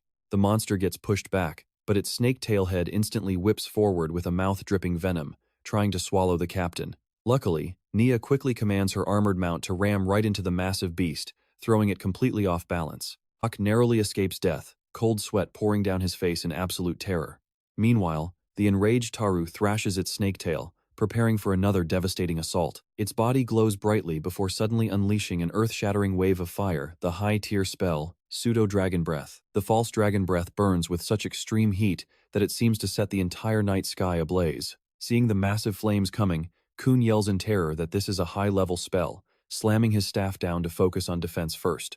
A magic circle manifests, followed immediately by a high-tier defense spell. Glacial Wall activates, erecting a massive barrier of solid ice that blocks the raging fire snake. Hiding nearby, the slime mold trembles in absolute fear, sweat dripping as it witnesses the destructive clash. Oh my gosh, with magic of this scale, even if I grow giant, I would just be target practice. The intense heat starts melting the ice, shattering it under extreme pressure. Kun grits his teeth to endure, but he is completely exhausted. He bitterly realizes that his spell chant was interrupted, meaning he cannot cast high-tier magic again anytime soon. Watching the action, the little slime cannot help but feel incredibly envious. If only I knew how to shoot energy blasts like that, I would be unstoppable. Not wasting a single second, Hack barks out orders, telling Nia to support him with her ironback beast, to which she quickly agrees. The armored boar immediately unleashes its needle spray attack, shooting a rain of sharp quills that sink deep into the monster. Right after, Hack roars, releasing 100% of his strength as he leaps high into the air. The Taru can only let out a confused grunt, staring down in utter bewilderment at the countless quills now buried deep in its flesh. Putting every ounce of strength into his leap, Hack raises his heavy weapon and screams out Meteor Strike. A crushing blow slams straight down onto the monster's head, shattering the earth beneath them. Seeing the bird head completely flattened under the force of his hammer, Hack sighs in relief, declaring that the battle is over. Standing at a distance, Kun cannot help but marvel at their leader's incredible skill. The raw strength of this Taru was easily on par with a high-tier magic beast, as expected of their highly reliable captain. Watching closely from behind the rock, the slime admires the human's tactical approach, realizing that teamwork makes 1 + 1 greater than 2, allowing the weak to defeat the strong. The perfect time has come to cling to a powerhouse and get a zombie pet. Hack turns to Nia and orders her to read the corpse's memories to see if she can find any clues about their missing guild leader. But tragedy strikes out of nowhere as Exalo's snakehead suddenly lunges forward, sinking its venomous fangs deep into Hack's shoulder and making him scream in agony. At that very moment, the supposedly dead birdhead miraculously regains consciousness. Nia reacts instantly, casting an ice spike spell to pierce the snake's neck to free him, while screaming a warning that the snakehead has a petrifying poison, so they must give the captain a purification potion right away. Nia frantically tosses the potion to Hack, screaming that she's got him. Hack shakily catches the vial and pours it down his throat, but his desperate effort to save himself is already far too late. He realizes the brutal reality: his throat has already turned to solid stone. The petrifying poison spreads like wildfire, turning his skin and muscles into a dull, lifeless gray rock. In a split second, their brave captain is transformed into a silent stone statue in the deep forest. Nia breaks down, crying out in utter despair for Captain Hack as she realizes everything has spiraled completely out of control. Khan grits his teeth and pulls Nia to her feet, yelling that there is no time to mourn. He urges Nia to run, snapping that the beast is absorbing their captain's life force and will fully recover in no time. They need to retreat right now. Zalo lets out a low, menacing hiss, its glowing red eyes locked onto the two as they run for their lives. Khan quickly drinks a mana potion to recover his strength, fleeing through the woods with Nia. He realizes he completely underestimated Zalo's true power, as the beast has actually reached the rank of a high-level demon lord monster. Khan reassures Nia that if they can escape within a week and get the Holy Order to send a royal priest, Captain Hack might still have a chance to be saved. But the monster recovers at an unbelievable speed, forcing Khan to take command of the fight to find a way out. The massive beast lets out a series of terrifying, murderous roars, unleashing an oppressive aura that crushes down on them. In a panic, Nia asks Khan through her tears what they should do as hope fades away. Determined, Khan tells her to save her remaining mana so she can find a way out of this dreadful place later. He tells her to leave everything else to him. Gripping his staff tightly, he casts a mid-tier ice spell called Ice Gatling. Sharp ice crystals rain down like a relentless hail of bullets, hammering directly into the beast's crimson scales and making it roar in agony. But despite the icy storm, Zalo does not back down, instead gathering a massive amount of heat into its glowing bird head. Realizing their enemy is about to unleash a devastating high-tier fire spell, Khan shouts at Nia to ignore him and keep running as far away as possible. Nia looks back in shock, wondering what her ally is planning in this desperate moment. She grits her teeth, and honestly, we all know she's right. If no one holds the line, neither of them will make it out alive. He turns back to smile at Nia, thanking her for the magic potion before channeling every last drop of his remaining mana into one final strike. He activates his ultimate high-level spell, Glasso Barrier, raising a massive wall of ice to completely separate himself from Nia and block the raging, explosive flames. Nia screams Khan's name in despair, but she can only see his blurry figure through the cold ice as fire engulfs everything. Swallowing her tears, she urges little Kwang Boy to run faster so his sacrifice won't be in vain. Nia resolves to escape at all costs to bring back critical intel about this eerie forest to the Holy Order. She urges little Kwang Boy to sprint through the dark night, continuously calling out, "Mi Min!" Calling out as she spots her familiar owl soaring above, she sighs in relief. She tells the bird that she thought they lost each other when their magic connection broke, but with its sight, escaping will be much easier. But before she can even finish, Nia freezes in pure horror. Landing on a branch, little Mi Min is no longer a gentle companion. The owl suddenly enters the holy corruption state, radiating eerie blue energy with terrifying crosses in its eyes. Nia trembles, calling out little Mi Min's name as she notices a glowing teleportation magic circle swirling right inside the owl's pupils. Meanwhile, in a strange, sealed chamber littered with dead monsters and shattered weapons, a man in white armor sits deep in thought. It's none other than Ghost, the long-lost leader of the 100 Knowledge Guild. In front of him, a red system screen repeatedly flashes warning signs about his extreme exhaustion, demanding he pay back the mana he borrowed. Ghost sighs heavily, muttering that he gets it. Instantly, the pile of dead monsters begins to shake violently, merging into a colossal mass of flesh. The sinister entity slowly reveals itself as Kroto-Jirawa, the king of the swamp, bearing countless heads and glowing red eyes. Kroto-Jirawa mocks Ghost for his strange habit of talking to his so-called system. The beast reveals that they already know about transmigrators from other worlds, admitting they lured him here to eliminate him, though they never expected him to be this terrifyingly strong. The monster makes one final offer, telling Ghost to join their side instead of ending up as a dried-up corpse. After a brief silence, Ghost grips his massive mace and coldly tells the beast he needs to think about it. Right after, he swings his weapon with a thunderous strike that blasts the monster's back. But Kroto-Jirawa just laughs, bragging that he is completely immortal inside this eternal barrier. The grotesque flesh of Kroto-Jirawa begins to pull back together, forming an intimidating and massive shape. From the thick black smoke, the monster mocks him, sneering that no matter how strong Ghost is, he is still just a mortal. It notes that his heavy breathing proves he is at his limit, so since he refused to join them, he can die. Even when facing what seems to be certain death, Ghost remains incredibly calm under pressure. He quickly accesses his spatial storage inventory and pulls out an exquisitely crafted golden container. Without a second thought, he hurls the treasure right at his foe. The flask shatters, releasing a glowing liquid called true holy water. Now watch this, a blinding flash of light suddenly explodes, catching the beast completely off guard. Brilliant golden sparks rain down from above like a relentless storm, forcing Kroto-Jirawa to scream out in absolute agony. Ghost coldly watches his enemy burn to ashes, explaining that true holy water burns the soul itself, making any physical immortality completely useless. Even so, He feels a bit of regret for wasting a trump card he had originally saved for the actual mastermind behind this entire plot. Kroto-Jirawa curses him furiously in his final moments, yelling that even the angels have fallen. So where on earth could a bastard like Ghost have obtained such holy water? The monster screams nonstop as its giant body is completely consumed by the holy flames. But just when things look settled, his system suddenly drops a massive bombshell.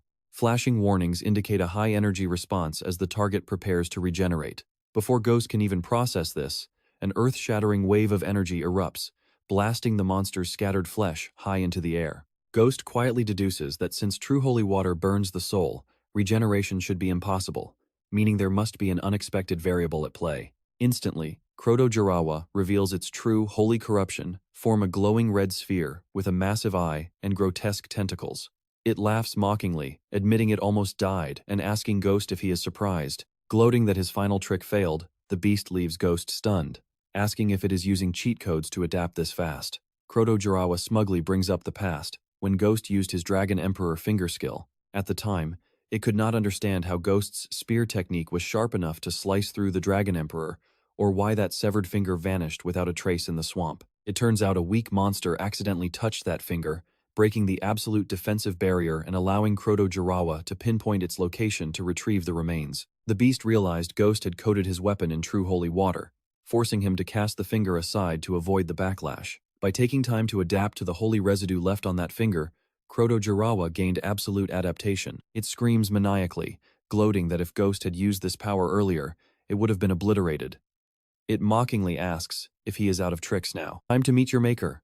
A giant stone hand erupts from the earth, aiming a devastating slam right at Ghost to crush him to pieces. It crashes down with absolute bone-crushing force. The impact triggers a massive explosion, leaving behind a ruined battlefield covered in scattered debris. Ghost collapses in agonizing pain. His left arm is completely broken and totally paralyzed. Kroto-Jirawa laughs at his stubbornness. He mocks Ghost for suffering in vain, asking if he actually believes he can pull off some ridiculous, miracle comeback at this point. Behind his iron mask, Ghost Sky realizes his mistake in not going all out with his sacred water from the start. High above, the Dragon Emperor's finger, a massive, terrifying digit, starts plunging down at breakneck speed to finish off our exhausted hero.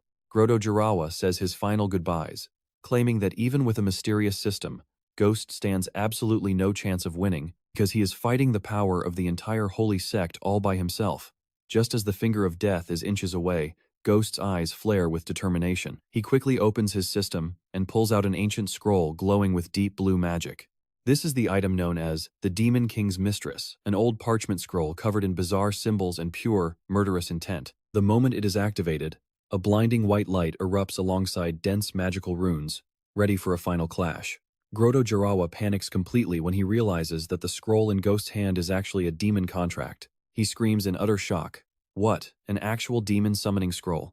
He calls Ghost a hypocrite, claiming he pretended to oppose their plans but actually made a deal with a demon long ago. In pure despair, the monster begs his mastermind for help. Your Holiness, save me, save me. But the only response to his desperate plea is a giant hand colored, like a cosmic nebula, descending from the heavens. The ultimate skill, Fist of Oblivion, is activated, instantly crushing Kroto-Jirawa into sparkling dust in the blink of an eye. Out of the darkness, a terrifying skeletal figure wearing a purple robe steps into the light. With long horns and glowing purple eyes, he looks at Ghost knowingly and gives a chilling greeting. He says, "Hello, old friend. Long time no see. Are you doing well?"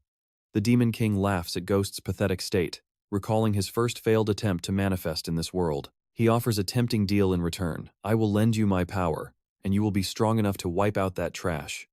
What do you think, fellow transmigrator?" But Ghost does not hesitate to rip the contract to pieces right in front of him, coldly declaring that they are even. Rejected so easily, the Demon King clicks his tongue, calling him heartless and leaving behind a chilling prophecy. He advises Ghost that he has already seen his face of death. Right after, a giant purple and black vortex appears, pulling the Demon King back to where he belongs. As the dust finally settles under the pale crescent moon, the system displays the final battle results. The target is completely wiped out but yields 0 experience points, and the battlefield seal is officially lifted. Ghost is now completely exhausted, his mana is drained to 0, and his health keeps dropping rapidly due to the side effects of borrowing that power. He collapses to the ground, gasping in agonizing pain. He asks if summoning the coordinates of hope was successful, demanding a system connection to talk with him. But the notification instantly crushes. All hope connection failed, because different transmigrator systems simply cannot link together. Meanwhile, our little slime friend tries to coat Captain Hack's body to activate its decomposition skill, but the system repeatedly errors out, stating that the target is not made of organic matter. Facing this harsh reality, the slime can only cry out in shock. He really turned to stone. This old guy is definitely the fanciest display piece in the forest. The slime sadly crawls out of the stone statue's mouth in complete helplessness. Spotting Hack's weapon lying all alone, the slime gets a cheeky idea, whispering that if the uncle doesn't need it anymore, he will gladly take the gear. It wraps its slimy body tightly around the mace and happily bids him thanks seriously, stealing his stuff and saying thank you. This slime is ridiculously thick-skinned.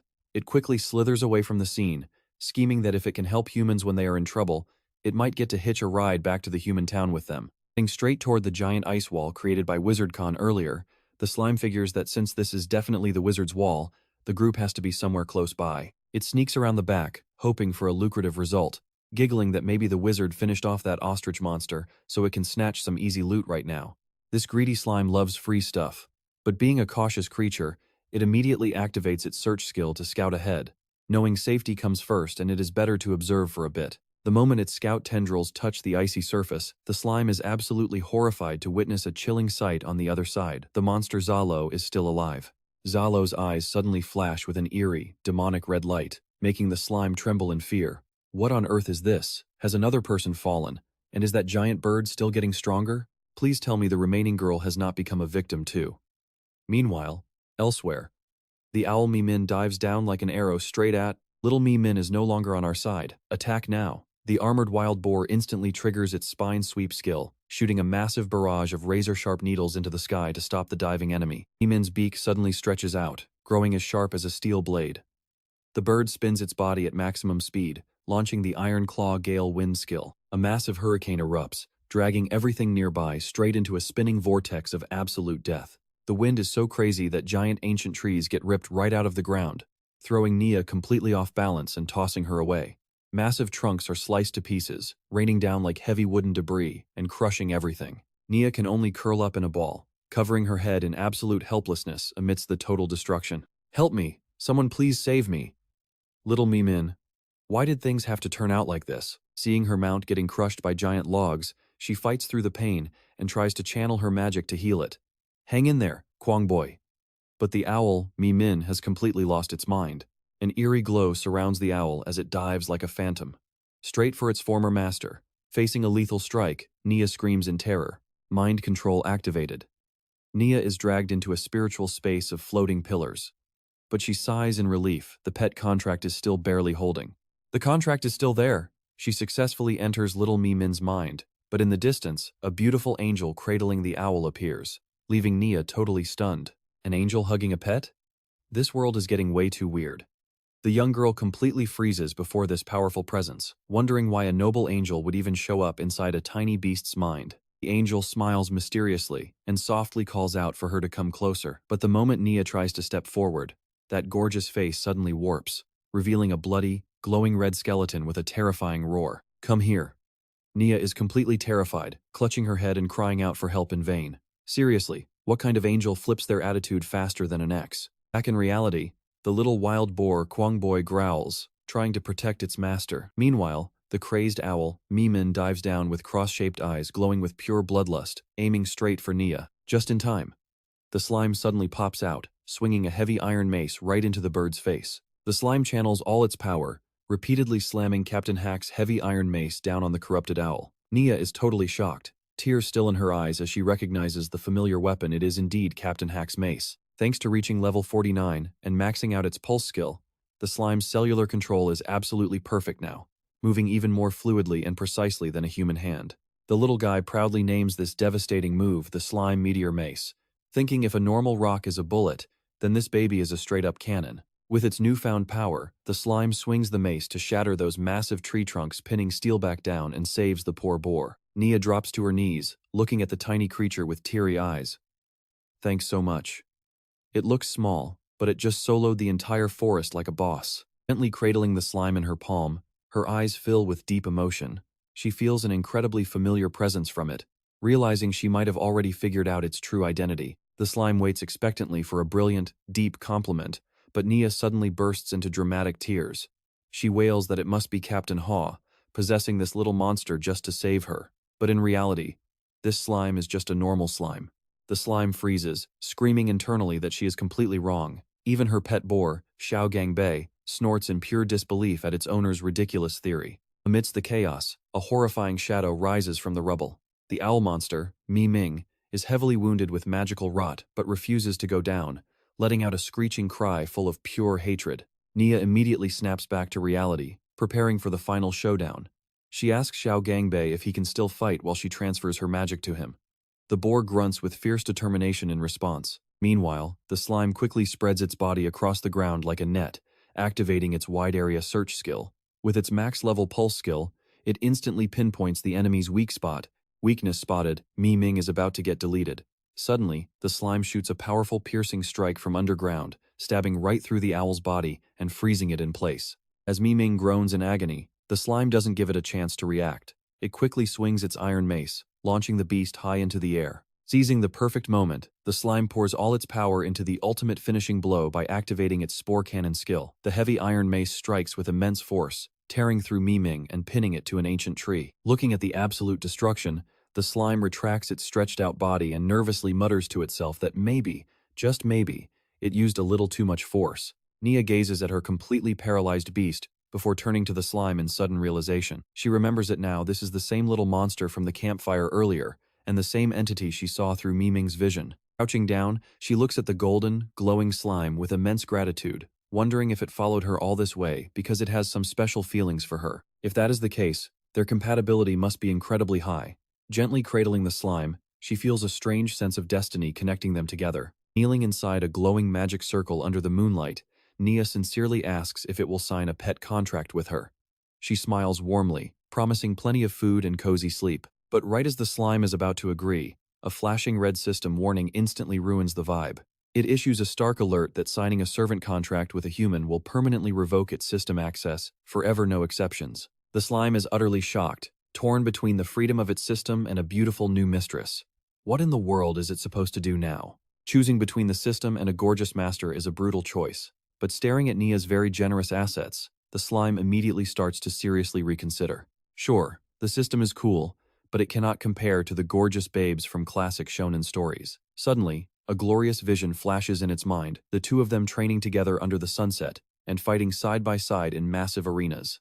It imagines itself transforming into a muscular, jacked warrior with overpowered skills like spore cannon or phagocytosis bullet, eventually becoming the ultimate powerhouse rookie and the idol of every adventurer out there. The peak of its fantasy is their fusion form, where a stunning Nia wears golden armor, surrounded by reporter microphones as she proudly shares the secret of their grand success.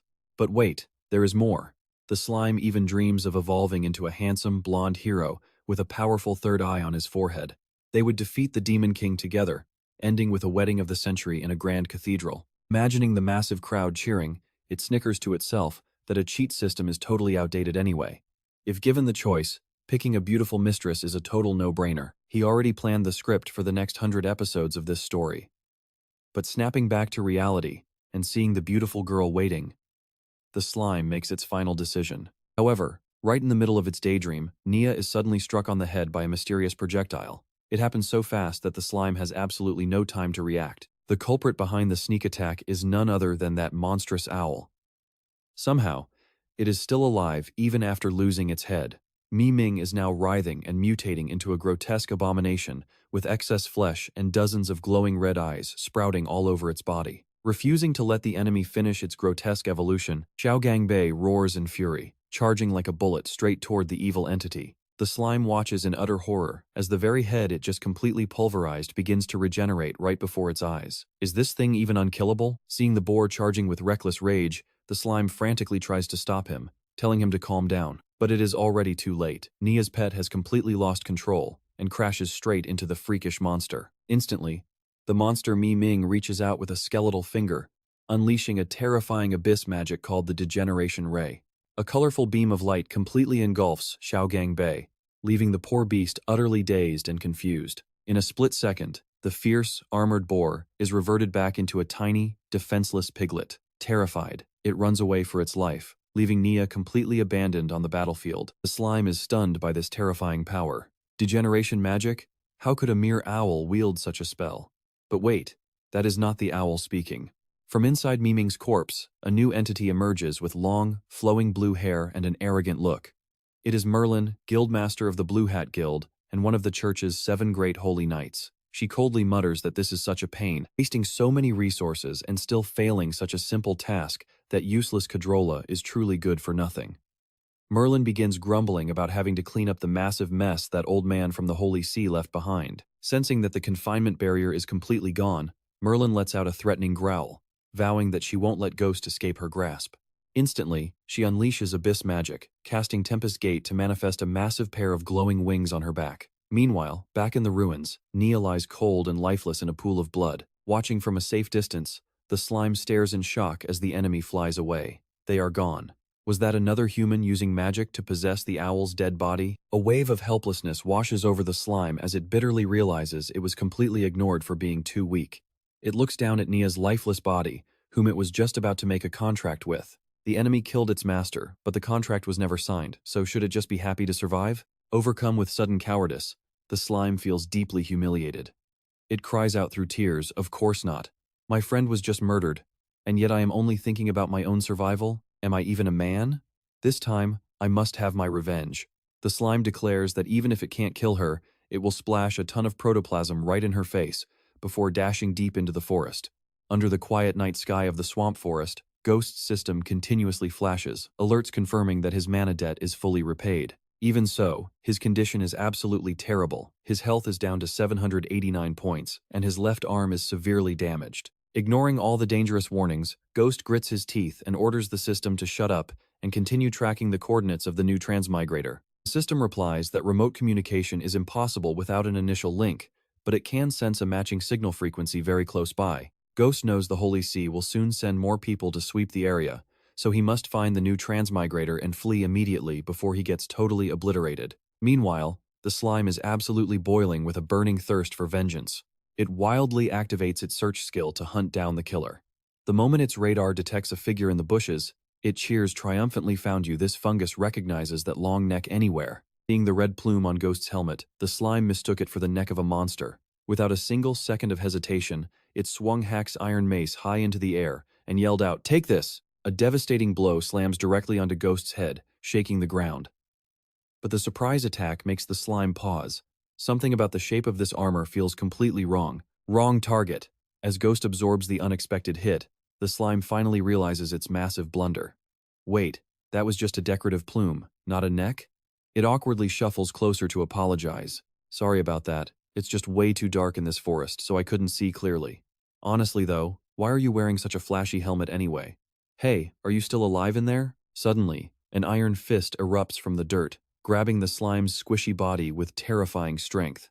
Behind the metal mask, Ghost's eyes flare with a murderous red glow as he roars in pure rage. "You have Hack's weapon and the scent of Nien's blood all over you. You killed my comrades. You church dog. I will crush you." The choked slime can only make muffled noises as this massive misunderstanding spirals completely out of control. Right then, a flurry of system notifications suddenly pops up between them with a loud chime. "Connection successful." Ghost freezes in shock as he looks at the interface. "Are you a reincarnator too?" The slime is equally stunned by the sudden realization. He actually has a system too. So I'm not the only reincarnator in this world? Seeing this, Ghost begins to explain everything. It turns out that to fight the corrupt church, he activated a fantasy ritual to summon the slime directly to this world. The slime finally understands the shocking truth. "So my reincarnation here was all because of you. The people I met earlier were actually your guild members, but with my current useless strength, I couldn't even save that girl named Nien. What can I do to help you?" Ghost tries to calm him down. "Don't rush. When I first reincarnated into this world, I was just like you, completely clueless. After my system awakened, I followed its step-by-step guides to clear quests and slowly grow stronger. The slime is still filled with self-doubt, but at least you are human and have mana to learn magic, while I'm just a single-celled organism. Surviving this long was already a miracle." Poor little guy is crying his eyes out. But then, Ghost drops a massive truth bomb. "Honestly, I'm not human either, and that is the real reason why I always wear this heavy armor." The slime is totally confused. "Wait, what are you then?" Ghost replies coldly, "In this world, The creatures humans despise and hate the most are goblins. Hearing this, the slime instantly pictures those greedy, ugly, and slimy green creatures. You mean those tiny green things that only think with their lower half? Greedy, aggressive, and short? The underground miners who are super weak and ugly? Wow. So you really aren't doing any better. That is honestly so tragic, no offense. If I looked like that, I would honestly rather stay a cute little slime forever. Well, talk about supreme confidence, since when were you cute, buddy? But the moment Ghost removes his iron helmet, the slime is completely speechless. Standing before it is not an ugly monster, but a gorgeous young man with flowing silver hair and charming pointed ears. Ghost sighs, "You are right. This face actually brings me a ton of trouble whenever I try to blend into human society." The slime screams in pure, envious rage. He is way too handsome. How is this level of unfairness even allowed? Ghost just calmly asks, "Handsome? I don't feel that way at all. If humans ever discover my true identity, they will immediately drive me out. Your tiny body is actually way more convenient for sneaking around towns." But the slime is still not convinced. "I protest, this is total discrimination. Why is there such a massive gap in our designs? Would it kill the gods to make me handsome too?" Ghost quickly puts his armor back on and stands up. "I founded the guild to break down barriers and bring harmony to all living things in this world. However, up until this very moment, absolutely nobody knows my true identity. Forget it. Now is not the time to dwell on the past. The church has dispatched Molin, the most brutal of the 7 holy knights, to hunt us down. We need to hurry." The slime tilts its head. Confused, hurry for what? Ghost announces firmly, "I will synchronize all of the magic and combat skills I have learned directly into your system." Right away, a notification panel blinks to life. "System connecting. Please wait. Connection successful. Beginning transfer at 1%. The slime is absolutely thrilled. "Can we really do this? This is basically a free level 99 cheat code. Talk about hitting the ultimate jackpot." As Ghost transfers his powers, he recalls his past with bitterness. "At first, I thought that even if the Pope seemed suspicious, his previous actions genuinely benefited the common people. So I went along with it and accepted his quests, believing I could get closer to the truth. Little did I know, I was walking straight into a deadly trap he set up just for me. This brutal battle has already burned through everything I own, but I also tore through all of the church's hidden trump cards. The road ahead is only going to get more dangerous, and I need you to fight by my side." The slime tilts its head. "What exactly did they do to make you hate them this much? Let me guess. Is it some boring cliché like trying to take over the world?" Ghost responds coldly, "No. This world is already fully under the complete control of the church. What they want now is to sacrifice every single soul in this world for energy, opening a gateway to send those corrupt elites into a higher universe." The slime is completely frozen by this insane plan of the Ascension Church. Talk about an over-the-top villain plan. How are they even planning to sacrifice all life on Earth?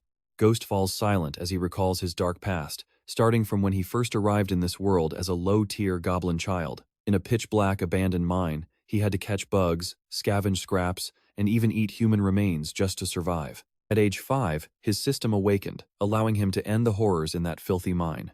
Even though his hands were stained with his own kind's blood, he always kept his human soul. After taking over the mine, Ghost rescued the captured female heroes who had been brutally tortured to the point of mental collapse. To help them heal and start anew, he used a very special racial skill called dual cultivation. Hearing this, the slime nods along in sympathy, but then it suddenly stops with a highly suspicious look. "Wait a second. My racial skill is decomposition, but the dual cultivation you mentioned is not what I think it is, right?" Ghost calmly admits he actually envies the slime's simple skill, because dual cultivation drains a massive amount of time and stamina. However, the massive upside is that every time he does it with female adventurers of different classes, he gets a huge stat boost in health, mana, or elemental affinity, along with mountains of experience points. Seeing how Ghost built his power base surrounded by beautiful girls, the slime screams in frustration. "Why does this feel like you are just flexing on me?" But Ghost's smile quickly fades as he recalls taking his family to the royal capital, a tragic mistake that led to their absolute demise. Just as the skill transfer progress hits 12%, a winged entity of light appears from above, coldly announcing, "Found you." Ghost's eyes widen in pure horror. In that split second, Molin unleashes a devastating abyss magic called the Gale Torrent Hammer. A massive, destructive pillar of wind crashes down from the sky, completely crushing the forest and leaving a giant crater behind. Standing amidst the rubble, Molin looks down at Ghost with cold, mocking eyes. "So your true form is actually a goblin, yet a low-class monster possesses this much talent? I would honestly love to capture you alive, to dissect and study your body thoroughly. Too bad the old Pope ordered your complete elimination." Seeing Ghost barely breathing, she asks with curiosity, "Oh, you are still alive? By the way, how did you defeat Koilawa, the immortal warrior with adaptive energy?" Right now, Ghost's system is absolutely screaming at him.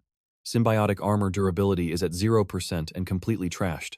Fix it now. Warning. This fight is a total disaster. Tactical retreat is highly advised. Ghost drags himself up from the ruins, grumbling for the system to shut up.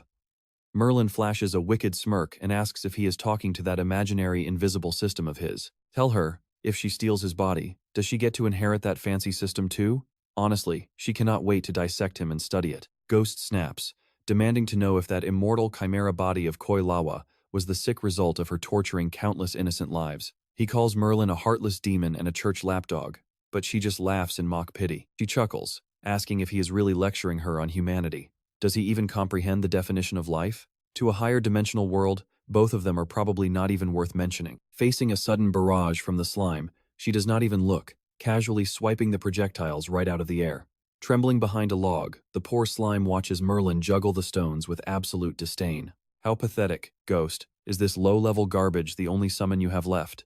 Instantly, Merlin triggers her paralyzing gaze, freezing the little slime completely in its tracks. The slime panics, unable to move. It feels like being stripped naked and stared right through. But wait, Merlin looks slightly distracted. This is the ultimate, once-in-a-lifetime chance. Merlin sighs, realizing she was baited. A total distraction. But even so, where could he possibly run? Suddenly, Ghost materializes right behind her, ready to make his move. Run? Ghost never planned on running. He channels his physical martial arts to trigger a massive multi-point strike. Blindsided, Merlin retaliates with abyss magic, conjuring a giant blazing flame cube that traps them both, leaving the slime to watch the raging inferno in pure horror. This is far from over, is it? Inside the fiery hellscape, Merlin laughs with absolute triumph. Physical combat is indeed her weakness, but she swears she will not let him get close. However, Ghost proves her dead wrong, throwing a massive punch right through the flames to shatter her magic barrier. Ghost's devastating punch tears through her fire defense, leaving Merlin completely defenseless. He tackles her hard to the ground, roaring that he has finally caught her. Wrapped in the blazing inferno, Ghost locks his enemy in a death grip, his eyes burning with resolve. Even if he dies today, he is dragging her to hell with him. His health has officially bottomed out to just one single point. Instantly, his system triggers a final stand mode, giving him 1 minute of absolute survival. Talk about a clutch move right when he needed it most. Without a single second of hesitation, Ghost triggers his ultimate self-destruct skill, Final Covenant. Witnessing this, Merlin screams in absolute panic, begging that crazy bastard to release her immediately. Does he even know the suicidal cost of using this magic? The system frantically warns that this skill will completely override his survival status, dropping his health to 0, and erasing his body and soul forever. He is going all in to drag this demon down to hell. Ignoring the threat of permanent deletion, Ghost simply roars that none of it matters anymore. A deep, blue magic crest erupts, locking both him and Merlin at the absolute center of destruction. She screams in agonizing pain as her life force is ruthlessly ripped out of her. In his final seconds, Ghost sends a heartfelt message to the slime through the system screen, apologizing that they only just met, yet he already has to say goodbye. But there is no other option. This was his absolute last resort. Without taking Merlin down, neither of them would survive. He is officially leaving the fate of the world in the slime's hands. Most importantly, do not trust the church. The slime weeps a literal puddle of tears, crying out in absolute despair. No way, brother, do not die. I was still waiting for you to carry me. If someone as strong as you could not beat them, how do you expect a weak pile of goo to save the world? Ghost just smiles peacefully, leaving behind a final word of encouragement before fading away. Believe in yourself. Perhaps the entire reason he was summoned to this fantasy world was simply to serve as a catalyst to bring the slime here. As the dust settles, the forest is left with a massive crater and total ruin. The slime sits completely alone in the wreckage, its slimy tears falling like rain as it cries out for its fallen friend, Brother Ghost. Suddenly, up in the night sky, a heavily damaged chimera form of Merlin is struggling to fly away. She curses like a maniac, absolutely furious at that miserable bastard Ghost. Her entire mission was an absolute failure. The 5 life candles, meant to connect her to the Chaos Universe for her ascension, were completely snuffed out in a single second. Merlin bitterly realizes she can only survive by parasitizing the body of a low-level monster. But before she can flee, the slime spits a massive glob of acid right at her, delivering a cold warning. Cut the crap. This slime is inheriting Ghost's legacy, plus the grudge of that poor girl from earlier. It is time to settle all accounts right here, both old and new. That attack was so intense, it instantly cost the slime 50 health points. Leaving a clone behind as a safety net, it plans to shift its consciousness over to escape if things go horribly wrong. Now covered in sticky golden slime, Merlin is completely losing her mind in a bird-like form. What on earth is this? A contract beast left behind by Ghost. Furious, she screams that this little slime will face her legendary wrath instead of that dead bastard.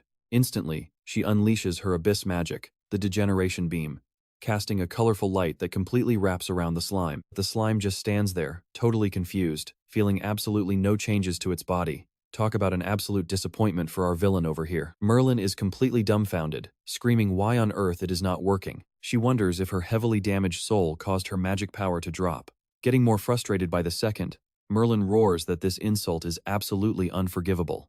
As the strongest mage in the kingdom, she refuses to believe she cannot crush a weak monster. Meanwhile, the slime calmly triggers its search skill, realizing this crazy woman was already beaten half to death by Ghost. She has no idea what its trump card is, so it will use this info gap to sneak attack. But right then, the chimera bird monster suddenly slams Merlin into a cliff, leaving her heavily injured. Screaming in agonizing pain, Merlin still tries to hiss out curses, threatening that once she recovers back at the Holy Temple, she will burn this entire swamp forest to absolute ash.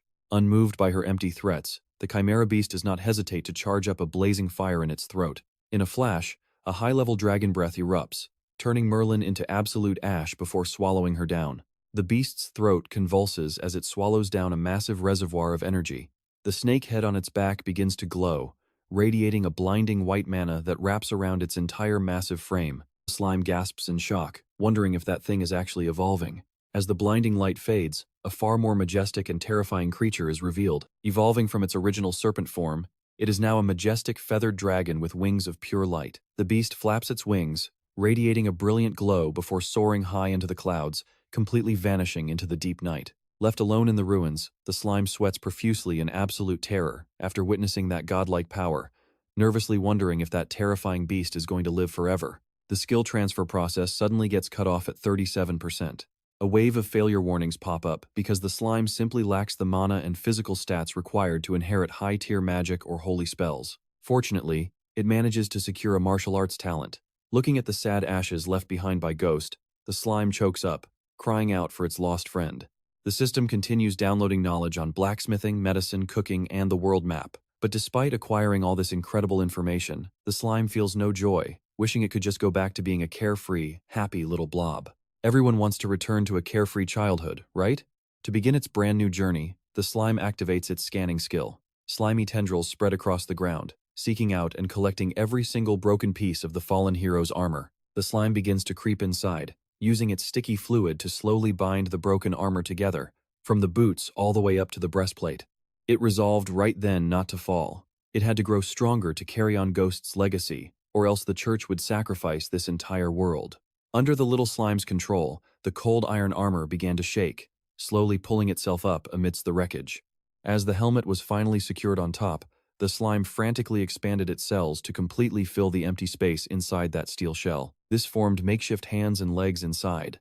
It told itself that even though it lacked a real body, this clever trick would let it pilot the heavy armor just like a real warrior. A new humanoid entity, built around a glowing yellow slime core, had officially taken shape.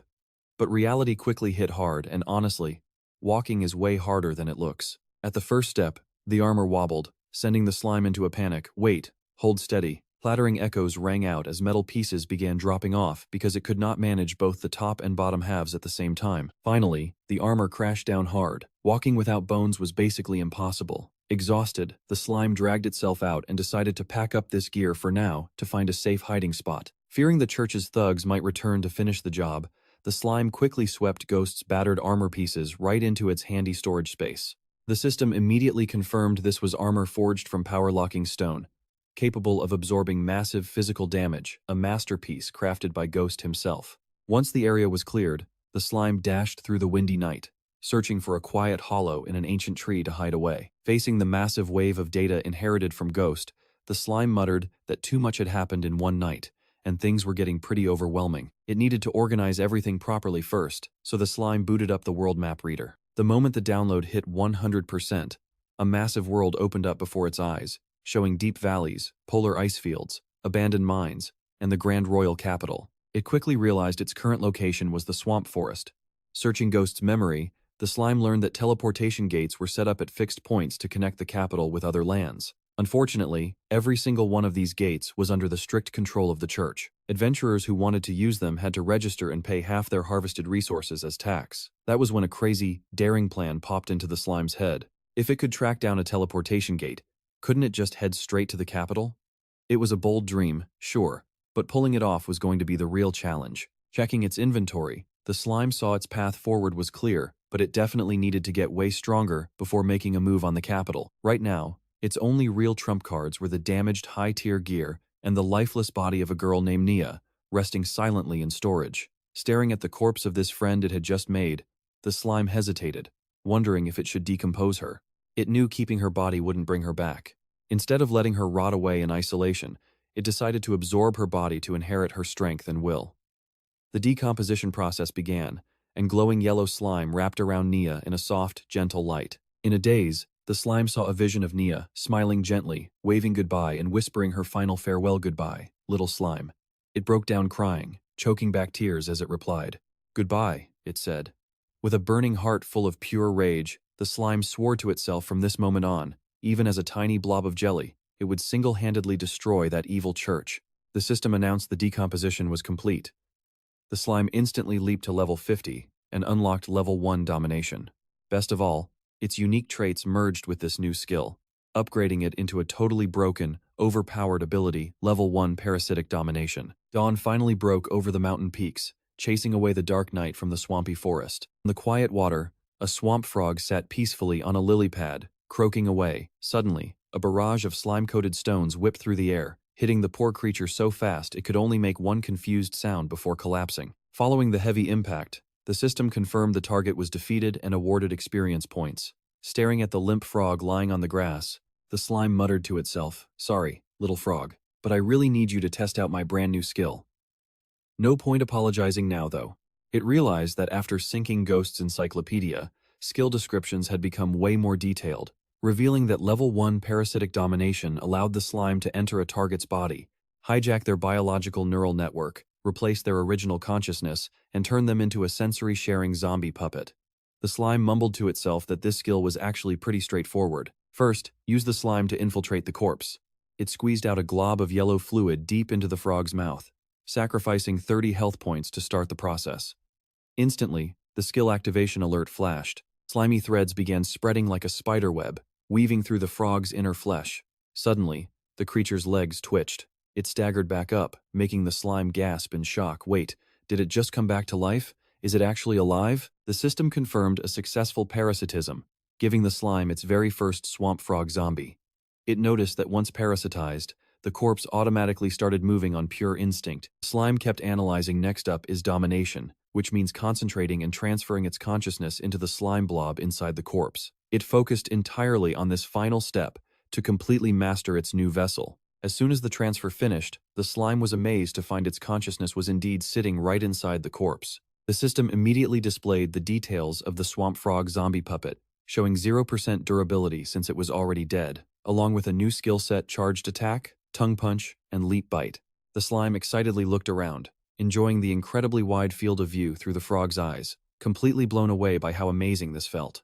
By invading the entire nervous system, the slime even inherited the host's muscle memory, making control feel completely natural, without any learning curve at all. However, it also quickly spotted a critical, deadly weakness to this otherwise perfect setup. While controlling the puppet, its main body would remain completely motionless, leaving it exposed to nearby threats. The slime warned itself to hide properly before fighting, but the sheer joy of piloting a new body made it forget all worries as it began its first hunt. Ribbit, this is so much fun. The slime eagerly tested out its tongue punch, shooting its long tongue out like a fist to crush a juicy worm. It leaped around, loving the incredible agility, and searching for its next target. Spotting a lazy snail crawling ahead, the slime yelled out in excitement, "Little snail, don't you dare run away." But right as it was chasing down its prey, warning beeps suddenly echoed through its consciousness connection. The system warned of a weak signal before disconnecting entirely, causing the frog puppet to fall flat on its face. The slime realized in shock that its maximum control range was only 30 meters, and it could never let its main body drift past this distance. The frog puppet suddenly began hopping around and ribbiting on its own, catching the slime completely off guard. Watching the animal act alive again, a brilliant idea hit the slime, and it smirked. I get it now. This skill actually has two modes: active domination for manual control, and an autopilot mode. The main body basically acts like a signal transmitter. If it wanders too far, the connection drops. But when it stays close, the puppet automatically switches to its natural living instincts and moves around on its own. Unfortunately, reality was pretty brutal because the autopilot frog turned out to be incredibly stupid, repeatedly missing targets with its tongue in a hilarious fashion. Watching the useless puppet just sit there and croak, the slime sighed and decided to recall it. The frog immediately turned into an item card labeled Parasitic Swamp Frog Puppet ×1 in its storage space. A daring new plan began to take shape, and the slime started dreaming about defeating high-level magic beasts to use as hosts. It smirked to itself. If I can parasitize a high-level monster, I will have an unstoppable puppet army to crush that evil church. Hee hee, time to find my next target. While wandering by the stream, a sudden blast of water hits me dead on, knocking my slime body back and stripping 70 of my health points. I angrily shift my shape and roar in pure rage. Who dares to sneak attack me? Show yourself. Then I remember an old enemy and mutter, is it those rotten water-spitting crabs again? Perfect. The ingredients are delivering themselves right to my door, saving me the trouble of searching. But the creature rising from the water is no crab, it is a pufferfish making a weird squeaking sound. I blink in surprise. A pufferfish? Seeing it look down on me, I proudly declare that if everyone thinks I am just an easy snack, I will show them the true power of a level 50 low-tier monster lord. The pufferfish inflates its body and unleashes a rapid barrage of powerful water blasts. But my slime body swiftly dodges every single strike with absolute style. Without giving it a second to breathe, I channel my energy into my spore spray skill to teach it some manners. I growl, trying to run after shooting me. It is not that simple. I instantly trigger my slime net skill. A massive, sticky web shoots out, trapping the entire school of pufferfish just as they try to dive back under. Anchoring myself to a branch, I haul the heavy catch high into the air and cheer, wow, this is a massive haul. The system spams notifications that I defeated the targets, flooding me with experience points. Parasitism complete. I now officially own a pufferfish puppet with 99% durability, gaining new abilities like water gun, iron bite, and inflation. But I am not stopping there. Diving down from above like a flash of lightning, my slimy body completely wraps around a crab busy eating. I quickly cover its shell, seeping deep into its flesh. The crab thrashes wildly to shake me off, but I slip through the gaps of its hard shell, whispering, think you can get rid of me? Too late, because my parasite and dominate skill is already active. Glowing golden light wraps around the beast, forcing it to submit to my absolute control. The system confirms I defeated the target and claimed a swamp crab puppet with mud spit and clamp skills. Next time some loudmouth gets cocky, I am going to pinch them to pieces. Hee hee. Deafening buzzing echoes as the golden wasps launch an all-out assault. A glowing magic circle materializes on the ancient tree, summoning a horde of fresh wasp warriors to surround me. Watching from below in my frog vessel, I confidently declare that they should witness my true power. Ribbit! I immediately unleash my charge strike, whipping my long tongue in a massive sweep to crush everything. Swarms of wasps drop instantly, and my experience points skyrocket. But my frog puppet quickly hits its limit, bloated to a grotesque size from all the prey it devoured. I can literally see the shapes of the swallowed wasps writhing inside my belly. Right then, 2 wasp mages hovering above finish charging up a massive fireball. Realizing my frog vessel cannot survive the intense heat, I panic this swamp frog is not going to cut it.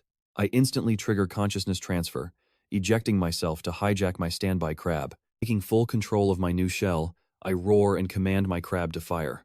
A high-pressure stream of water erupts upward like a massive pillar. The water blasts slice through the smoke, scattering the wasp swarm.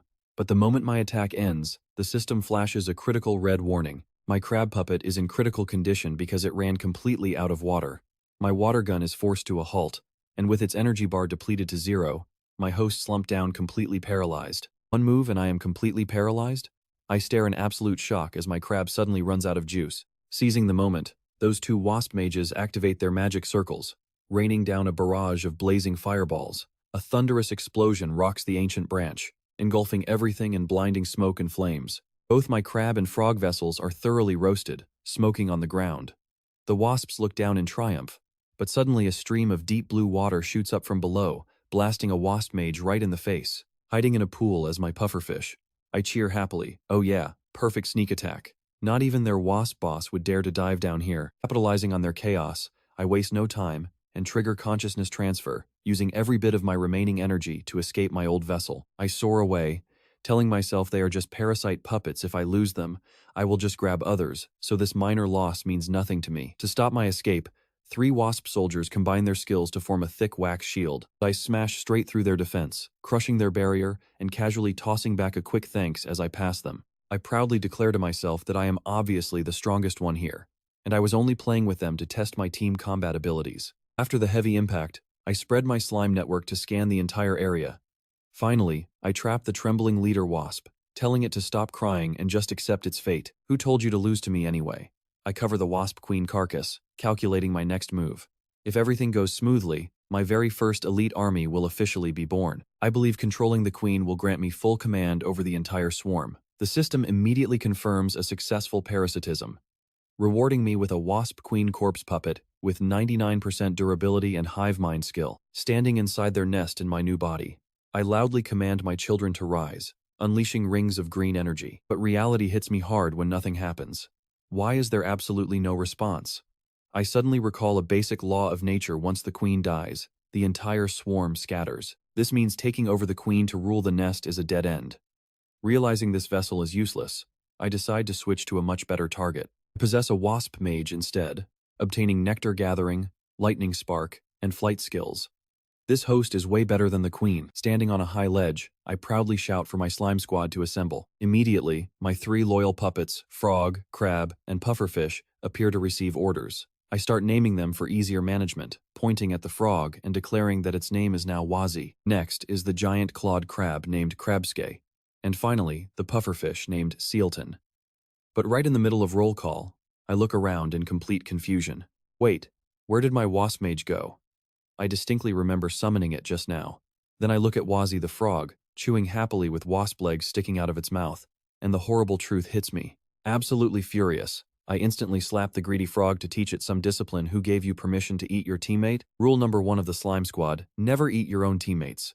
The wasp mage is spit out looking like absolute garbage, and the system warns me its durability has dropped to 70%. Watching my poor puppet twitch and whimper, I quickly comfort it, telling it that it is safe now. Gosh, that was a close call, but at least it survived.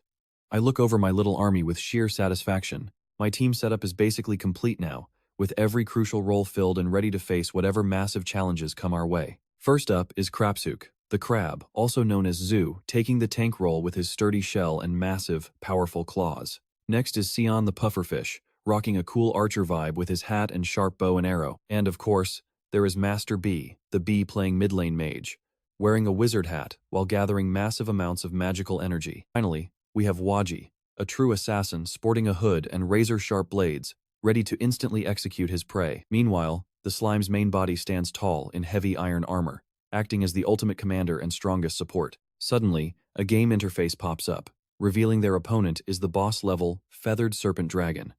With a battle cry, the fight officially begins. The Feathered Serpent Dragon immediately stomps its giant claws right at Master B. The slime quickly orders Krapske to use his shell for defense. The crab jumps in to block the hit, but the dragon is way too strong. His shell cracks wide open, and his health bar takes a massive dive. The slime shouts out in time, "Do not worry, I am right here." He immediately casts his protective injection skill, sending a stream of glowing golden slime into the crab to heal his wounds. Krapske's shell is instantly repaired, getting him right back into the fight. Seeing the perfect opening, the slime points forward. This is their chance, and the mage and archer unleash everything they have got. Master B and Sion rain down magic and arrows, making damage numbers fly off the monster. But its skin is just too thick, leaving them only able to temporarily hold it in place. The slime coldly gives the order, "Go get him, Waji." The frog assassin instantly teleports right behind the dragon's head, delivering a lethal stab straight into its neck. Taking heavy damage, the feathered serpent dragon bleeds from its eyes and collapses into a weakened state. Hearing Waji, Master B, and Sion cheering, the armored slime crosses his arms in triumph. All right, now is not the time for flattery. Let us wrap this up right now." He instantly roars the order to finish it off, and the dragon screams in agony under their massive final assault. A massive explosion erupts, blowing away the monster's final defense. The system announces their victory as the feathered serpent dragon is completely defeated, and a bright victory screen pops up. The slime and his crew raise their fists to celebrate the epic win. Returning to his normal gooey form, he giggles happily at their success. Not wanting to waste any time, he leads the team to a deep pit and shouts, "No hesitation, jump in." The slime boldly declares that the real training has officially begun. Time passes, and a peaceful swamp forest appears with sunlight filtering through the dense leaves.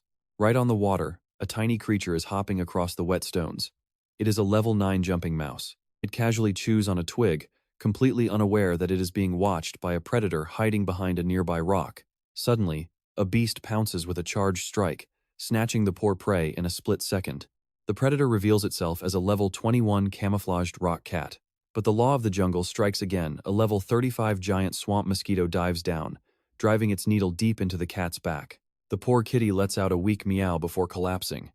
Can you believe a mosquito actually took down a cat? After sucking its fill of blood, the giant swamp mosquito's belly starts to swell up heavily. It glows a terrifying bright red. Hovering over the water, it looks around cautiously before landing on the quiet swamp. Right away, it begins laying a massive cluster of eggs into the water.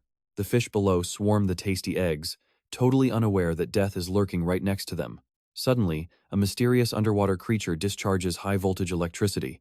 In an instant, the fish and the mosquito are shocked to death, floating belly up on the lake. A massive mouth suddenly rises from the depths, swallowing all the fish and the poor mosquito in one big gulp. It is a level 44 electric catfish. After its heavy feast, its body suddenly starts glowing with a strange, blinding light. From a high branch, the slime holds his breath, watching every little movement below. Witnessing this familiar sight, the slime gasps in shock. Evolution. It is another evolution.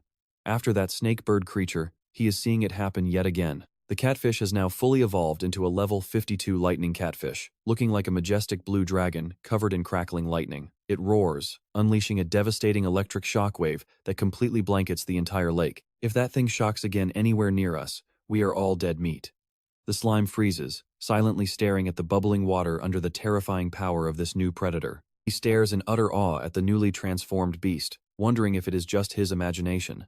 These monster evolutions seem to be happening way more often lately. Instantly, the system screen flashes a notification as the World Encyclopedia finishes loading to 100%. A detailed map pops up, confirming this swamp is an S-rank danger zone with a rich ecosystem where crazy evolutions are just a daily occurrence. According to the life classification, this world ranks monsters from minor weaklings, mid-tier, and high-tier, all the way up to Lord class. The database even has records of an epic battle between Ghost and the Swamp Alliance, where the king of Koilawa mobilized his entire high-tier army to corner him. But in the end, the entire alliance was completely wiped out, heavily damaging the ecosystem. Now that the battle is over, the forest is finally recovering. The land is constantly absorbing magical energy to rebuild the local ecosystem, massively boosting the evolution of all monsters. Naturally, the surviving mid-tier creatures are the ones benefiting the absolute most from this abundant magic. With no rival competitors left, they can freely gather resources to get priority passes for evolution. Everyone is in a mad dash to level up and claim the throne as the new king of this land. As the encyclopedia finished loading, it all clicked for the slime. He thought, oh, so that is how it is. He is incredibly grateful for the database Ghost left behind. But wait, can the monsters he turned into parasitic puppets still evolve?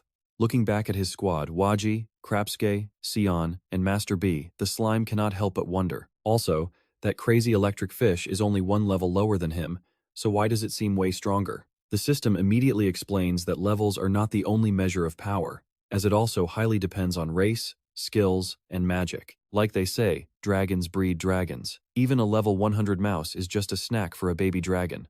But as for whether the puppets can evolve, the system currently has no data on that.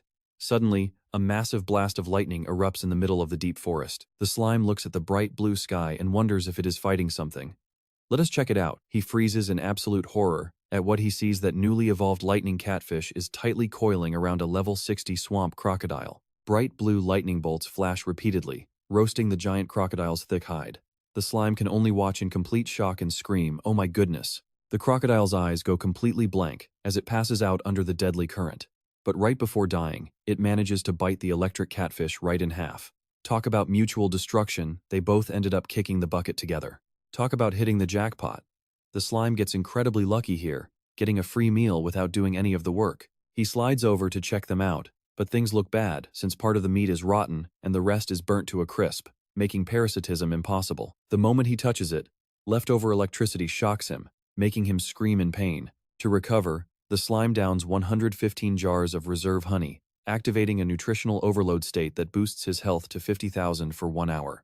In his giant, glowing form, he covers the entire crocodile carcass to start the decomposition process. The system keeps bringing good news, awarding him a massive chunk of experience and successfully unlocking a brand new lightning resistance trait. Underwater, he slowly absorbs the remaining scraps until nothing is left but a clean white skeleton, feeling absolutely amazing as he officially levels up to level 51. Making the most of its brief remaining power, our slime decides to feast like crazy, determined not to let nature's ultimate gift go to waste. Still, in giant mode, the slime tears through the forest, feeling raw power exploding in every single cell. It squeals with joy. This absolute chaos feels amazing. Plus, those experience points are going through the roof. The system keeps spamming notifications as it dissolves everything in its path, yielding tons of experience points. But right as our little monster is bathing in its supreme power, it suddenly freezes, spotting something highly promising waiting in the distance.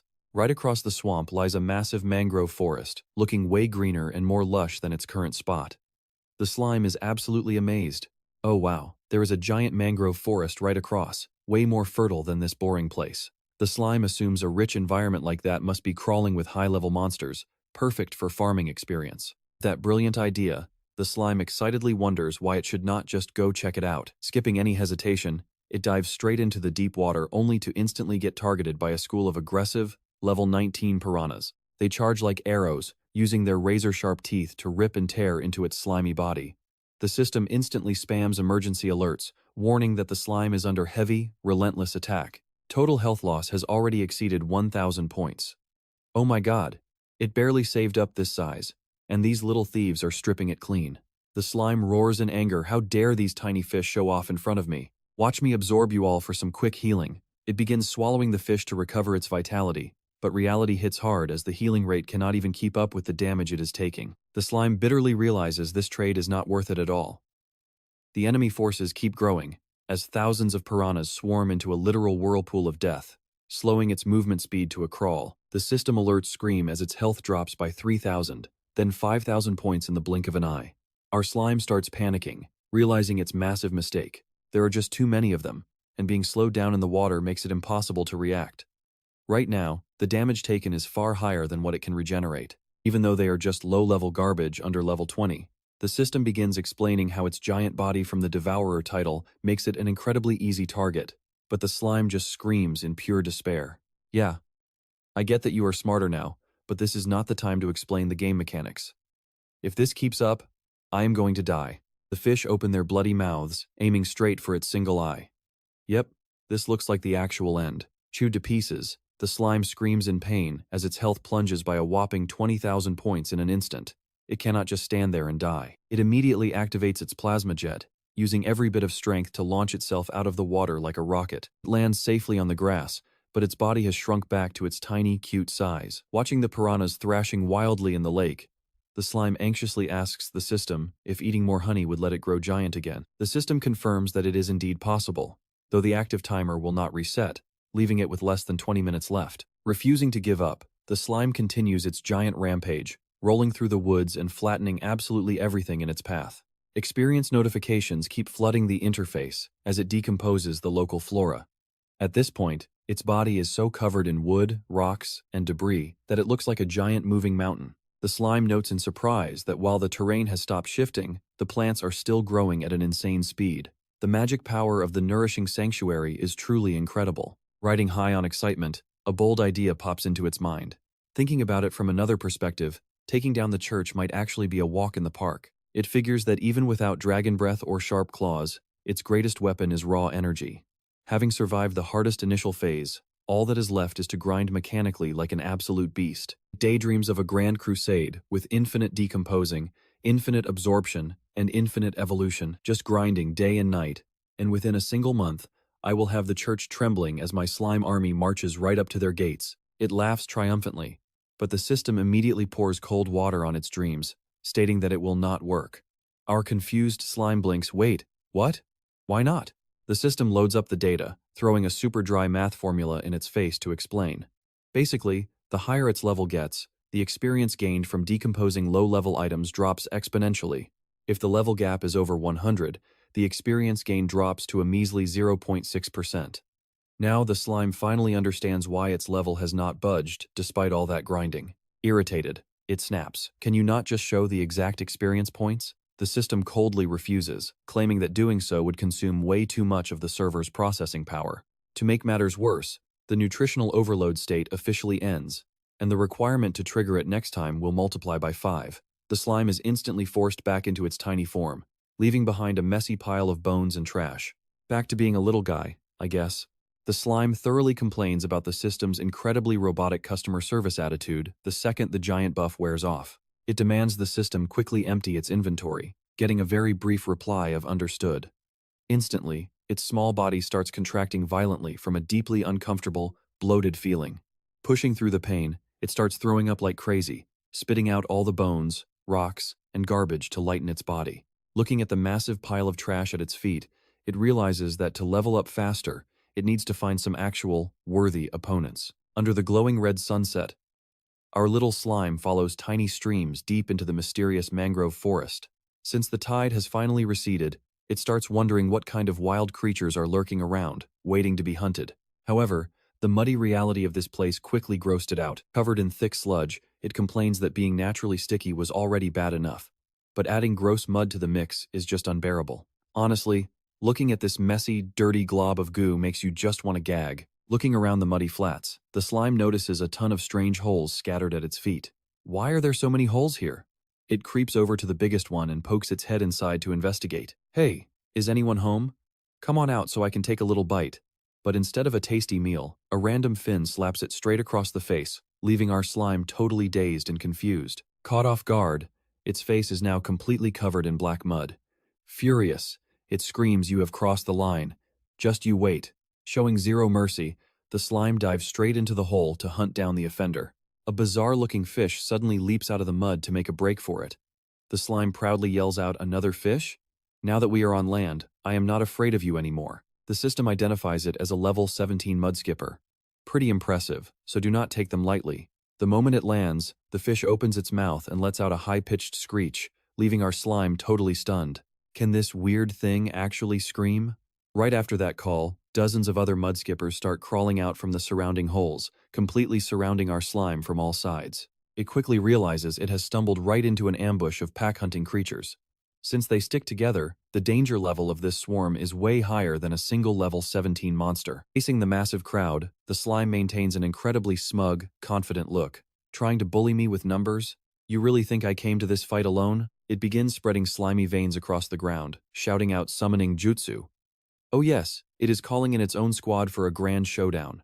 A thick cloud of white smoke explodes, covering the entire muddy shore. As the smoke clears, the parasite squad consisting of Waji, Grabsuke, Seon, and Master B strikes a pose, ready for battle. The slime squeals in pure delight. This is so cool. All those epic techniques from comic books, this mold is finally making them a reality, one by one. But before they can strike, the mudskippers unleash a synchronized barrage of muddy bullets straight at them. The mud bullets packed with resonant power slammed right into my Grabsuke's shell. He was completely buried in mud, so thick he couldn't even budge. I knew that mud would harden into a tight straitjacket once dry. Still, I wasn't worried. My entire body is just highly flexible protoplasm after all. Across from me, those mudskippers started flexing. They channeled everything into their tails, suddenly hunching down in a really suspicious way. My eyes popped wide. I actually started daydreaming about these little guys bowing to me like a mafia boss next to a flashy sports car. I had to slap myself hard to wake up and stop dreaming. I know from experience that whenever my imagination runs wild, absolutely nothing good ever follows. Yep, time to wake up. Sure enough, the fish compressed their bodies and launched themselves forward all at once. Wondered if they were trying to put on a circus act. But then, massive mud tornadoes ripped toward me with insane power. I realized with sheer horror that these were actual living buzzsaws, spinning with terrifying force. These living blades clashed and shredded Grabsuke's shell from every single angle, leaving deep, nasty gashes. The system kept flashing urgent warnings that my parasitic puppet's durability was plummeting fast, leaving it at just 55%. I couldn't just watch my puppet get wrecked. I immediately triggered the repair process, sacrificing 1,000 health points to inject protoplasm and reinforce Krabske's cracked outer shell. Right after that, I jumped my consciousness into Sealton the pufferfish to join the fight directly. I blasted a powerful water jet to deflect their attacks, then charged in with my steel teeth, instantly grinding a mudskipper to collect some sweet experience points. Things got even hotter as my frog puppet Waji kept leaping around, desperately dodging the deadly mud tornadoes closing in on him. Waji whipped out his tongue like a steel whip, smacking away a charging fish. I quickly realized my puppets had terrible combat intelligence on auto mode, forcing me to constantly swap mines just to handle the chaos manually. Even though we were totally outnumbered, I took control of Waji and charged up a heavy single strike, using his powerful legs to kick away a stubborn fish's corpse. With another target down, I quickly shifted my mind into Master B, my B-mage, to deal with the rain of projectiles pouring down from above. I instantly deployed my triple beeswax shield, raising a solid barrier that blocked every single shot from the mudskipper swarm. Watching them crash uselessly against my barrier, I looked for a way to shut down their mobility. Channeling Master B, I raised the magic staff and coldly shouted for the honey gather. Instantly, a thick stream of sticky, golden liquid erupted, completely burying the aggressive mudskippers rushing our way. The glue-like honey paralyzed them on the spot, leaving them to squirm helplessly in a sweet trap. Even trapped, the stubborn fish tried to spin an attack, but Sealton dashed out and inflated himself, effortlessly deflecting every single blow. Through Master B, I smugly told them to keep it coming while casting spell after spell, sealing the remaining enemies inside sweet honey globes. Staring at this perfect trap, I couldn't help but admire my own genius. It worked. Just as I figured, the sticky honey was perfect for completely shutting down their movement, giving them absolutely no room to breathe. I swung my staff to cast a basic fire spell, roasting the honey-glazed fish alive. The system kept flooding me with notifications, congratulating me on the massive amount of experience I gained from defeating and decomposing the targets. Looking at the post-match screen and the overwhelming stats, I nodded. It seemed my puppets still kept their original personalities. Master B carried the entire fight, and yet he didn't brag half as much as some other frogs I know. Look at Waji. While the frog was busy flexing his ridiculous muscles, an incredibly sweet and savory aroma suddenly filled the air. Even without a human nose, my cell membrane's chemical sensors immediately picked up this top-tier scent. I gasped in absolute shock that smells amazing. What on earth is this? Staring at the steaming fish corpses, I realized, wait, did I just cook something? The system popped up to announce I discovered a new dish called honey-glazed grilled fish, adding it to my cooking skills. Seeing the delicious grilled fish release that mouth-watering aroma, my entire puppet squad Waji, Krabsuk, Master B, and Sealton actually started drooling. I couldn't help but stare at them in surprise. Good grief, you guys want a bite too? Even though you're literally parasitic puppets now. Well, I guess I can be generous. Dig in. Everyone, let's make this our victory feast. I took a bite of this masterpiece and was instantly blown away. The sweet honey soaked right into the fish, perfectly bringing out its natural, fresh flavor. The high heat roasting got rid of the muddy odor, making the skin incredibly crispy while keeping the meat tender. Truly a masterpiece. Cooking knowledge just downloaded straight into my consciousness, even though I don't actually have a brain anymore. To top it off, the system noted that decomposing cooked food gives way more experience. But the joy didn't last long. A massive, threatening fin suddenly ripped through the mud right in front of us. I snapped to alert, yelling at everyone to get ready to fight. Another enemy. A giant monster emerged from beneath the dirt, and the system identified it as a level 49 mudskipper boss. I quickly pulled up its details in the encyclopedia. This boss remembers its enemies and uses sound waves to command the pack. It has basic intelligence and a medium threat level. I wondered if this was another boss monster similar to the Queen Bee. A medium threat level. Well, compared to Ghost anyway. No need to panic, we just have to repeat the same strategy from before to win. Is everyone ready? When I turned around, my blood pressure spiked. My minions were completely ignoring me, still happily stuffing their faces with grilled fish. I screamed in frustration, "Are you seriously still eating? The enemy is right there. These guys only care about eating, completely oblivious to everything else." The mudskipper boss didn't waste a single second, stretching its giant mouth wide for a swallow skill to gulp down my entire squad. I immediately recognized a technical issue. The wireless control mode was just too unstable.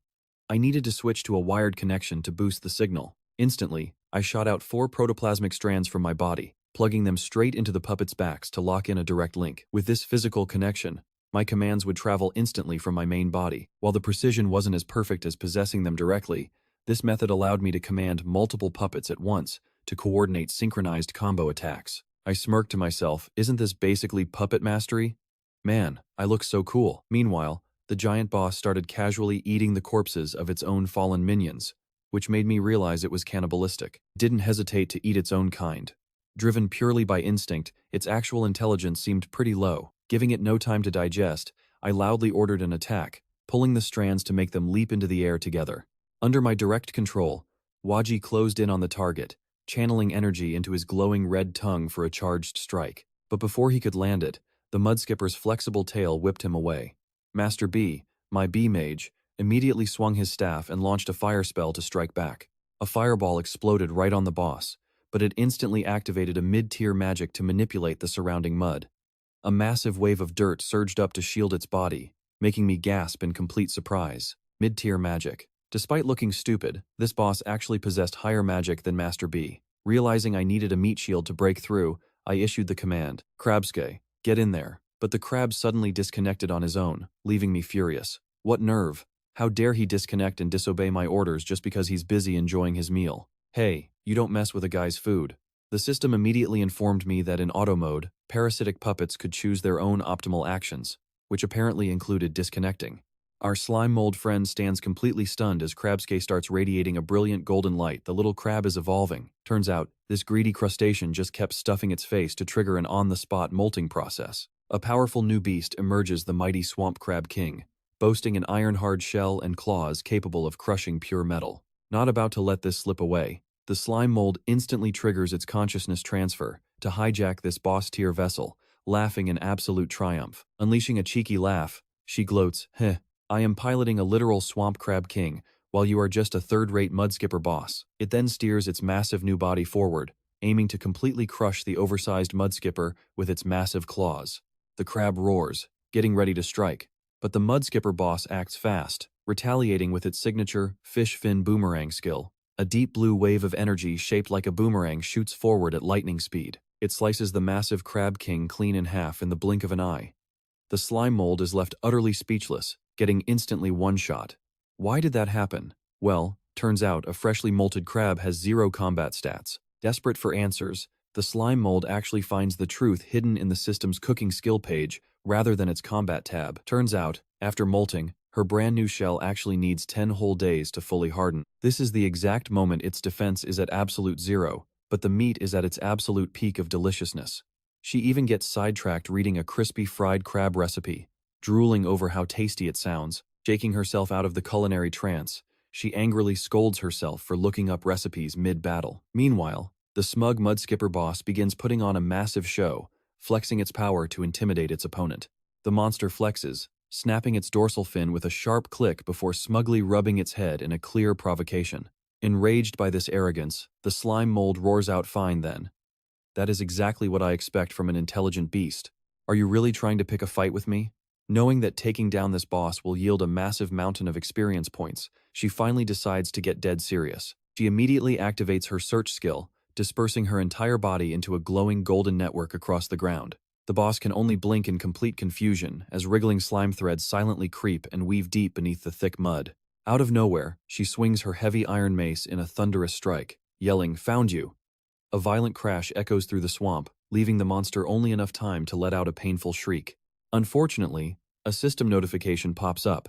The boss has a passive slippery skin trait, allowing it to shrug off 70% of physical damage and 20% of fire damage. She grits her teeth in frustration, muttering that while his slimy skin deflects her physical strikes, she will still slowly grind him to dust. Even under a non-stop barrage, the boss manages to focus and activate a mid-tier spell called Mudflow Manipulation.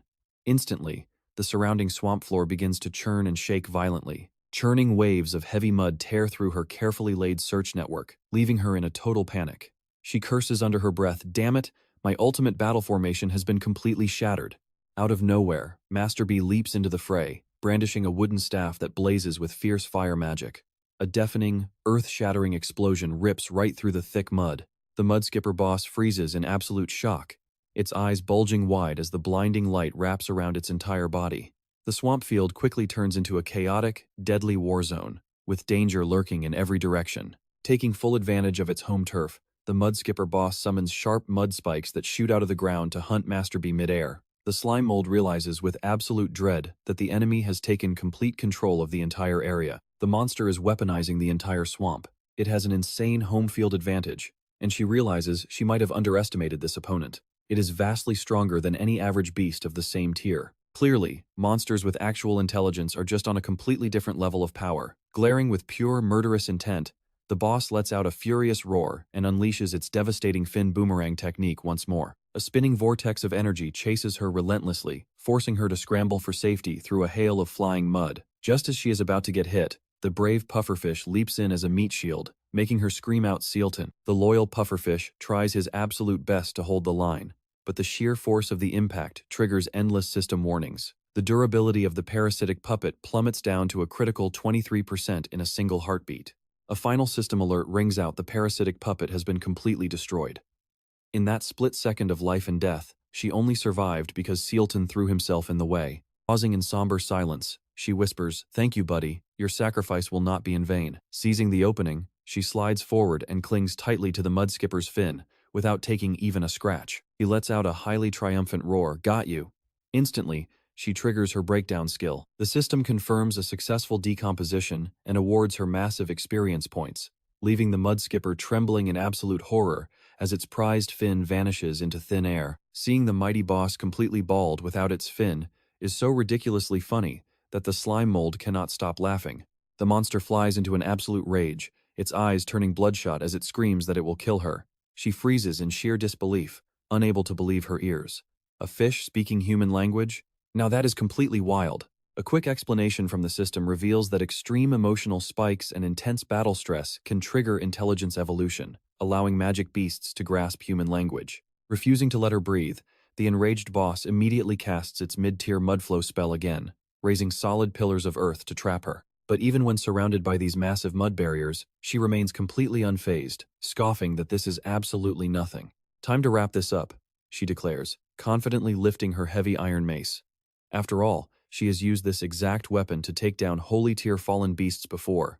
With that, she begins spinning the mace at a dizzying speed. She channels her entire energy reserve into her material cannon skill, launching the heavy iron weapon like a rocket. The mudskipper reacts instantly, clasping its fins as giant defensive walls of mud erupt from the ground to block it. The iron mace easily punctures the first wall of defense, but the heavy resistance is simply too great, eventually grinding the weapon to a halt in the thick, gooey mud. Safe behind its thick barriers, the monster watches the trapped mace sink deep into the mud. The slime mold panics, realizing her ultimate attack was completely neutralized, and worries that the boss might actually end up stealing her favorite weapon. Right on cue, the system alerts her that she has unlocked her martial arts talent, giving her the unique ability to create custom, self-styled combat moves on the fly. Even though she has absolutely no clue what a martial arts talent does, she decides to just wing it as long as she wins the fight. She stretches her body, grabs the handle of the mace, and builds up massive physical pressure. A brand new skill named Water Mace Impact is officially unleashed, forcing the heavy iron weapon through the mud with double the speed and kinetic power.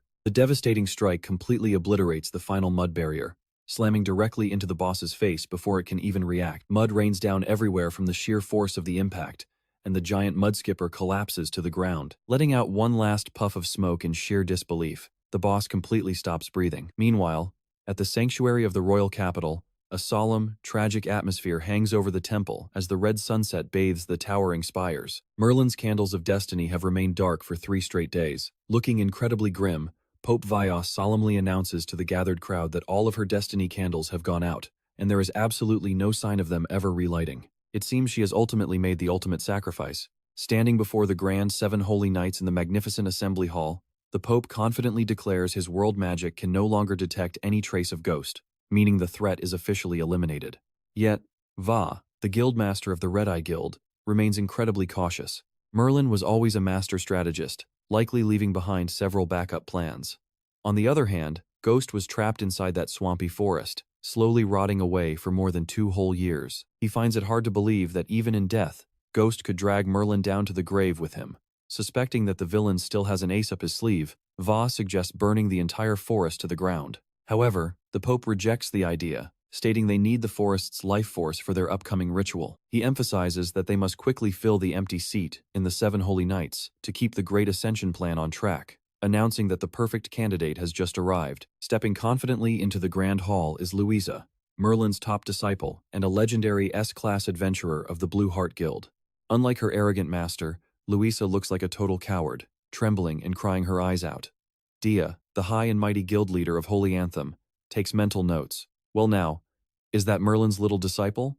What a perfect candidate she is. Sure, this timid attitude does not fit Merlin at all. Louisa drops to her knees, desperately begging, Your Holiness, noble holy knights, please. You have to save Master Merlin. Louisa really does not know what to do. Without Master Merlin, the Blue Hat Guild is completely finished. Seeing her pitiful state, Ven, the leader of the Hawkeye Guild, throws out a cheeky offer why not join his crew once Blue Hat crumbles. But Louisa refuses him flat out, swearing a lifelong oath to her master. She sobs, begging the Pope to save Merlin, even if she must sacrifice her own life to receive the angel's grace. Faced with such extreme loyalty, Pope V. Cross asks with a pretty cold, mocking grin, My, what a touching bond between master and disciple. Louisa, to save Merlin. Are you truly ready to sacrifice your very self? Louisa chokes back her immense fear, nodding with a trembling voice to confirm she is ready.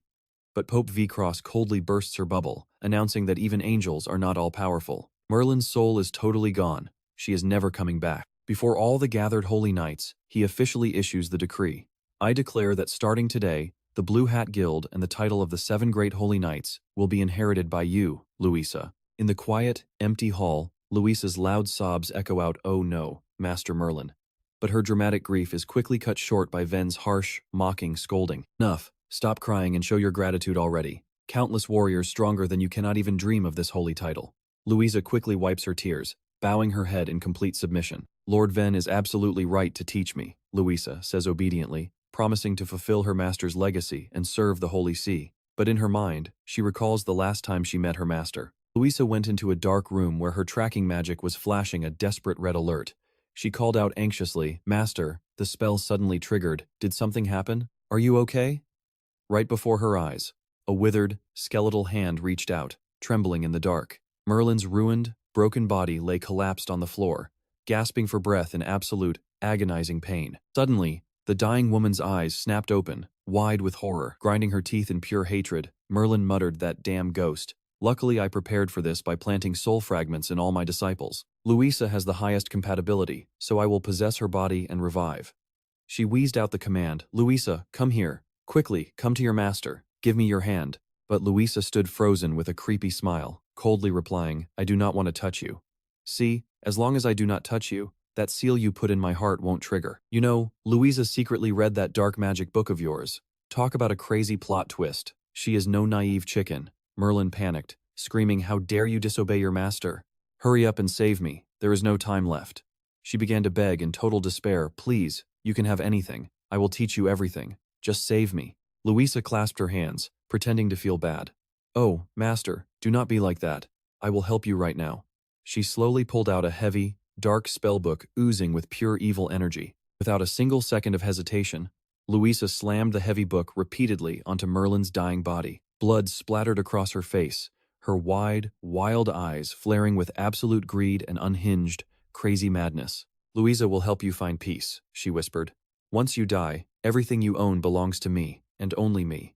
Meanwhile, back in the muddy marsh, the giant mudskipper boss lies completely flat. It suddenly starts twitching violently, its massive round eyes rolling back in sheer pain and terror. The monster forces open its mouth, spitting mud and blood, absolutely refusing to accept such a humiliating defeat. The mudskipper boss is definitely not dead yet.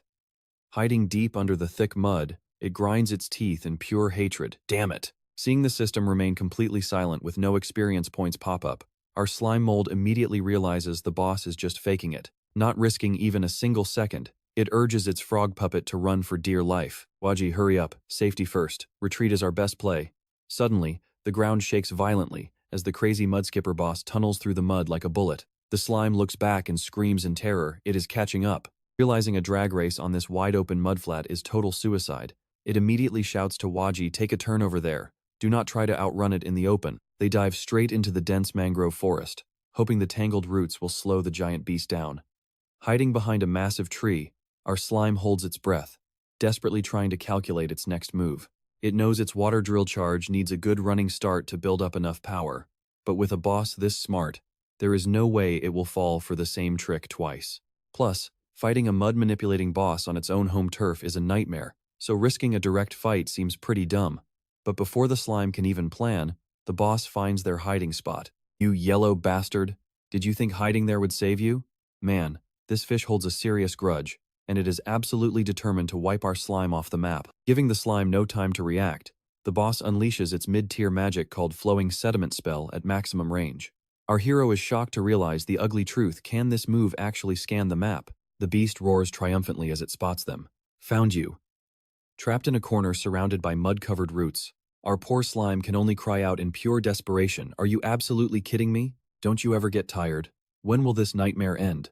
Using its slime threads, it grabs Master B and activates its levitation skill to float high up in the air. Seeing Waji in position, the slime cheers him on. Go Waji, you can do this. But the system suddenly pops up a cold notification, stating that auto mode puppets will always choose the absolute best action to protect the main host. Stuck deep in the mud, Waji can only croak helplessly.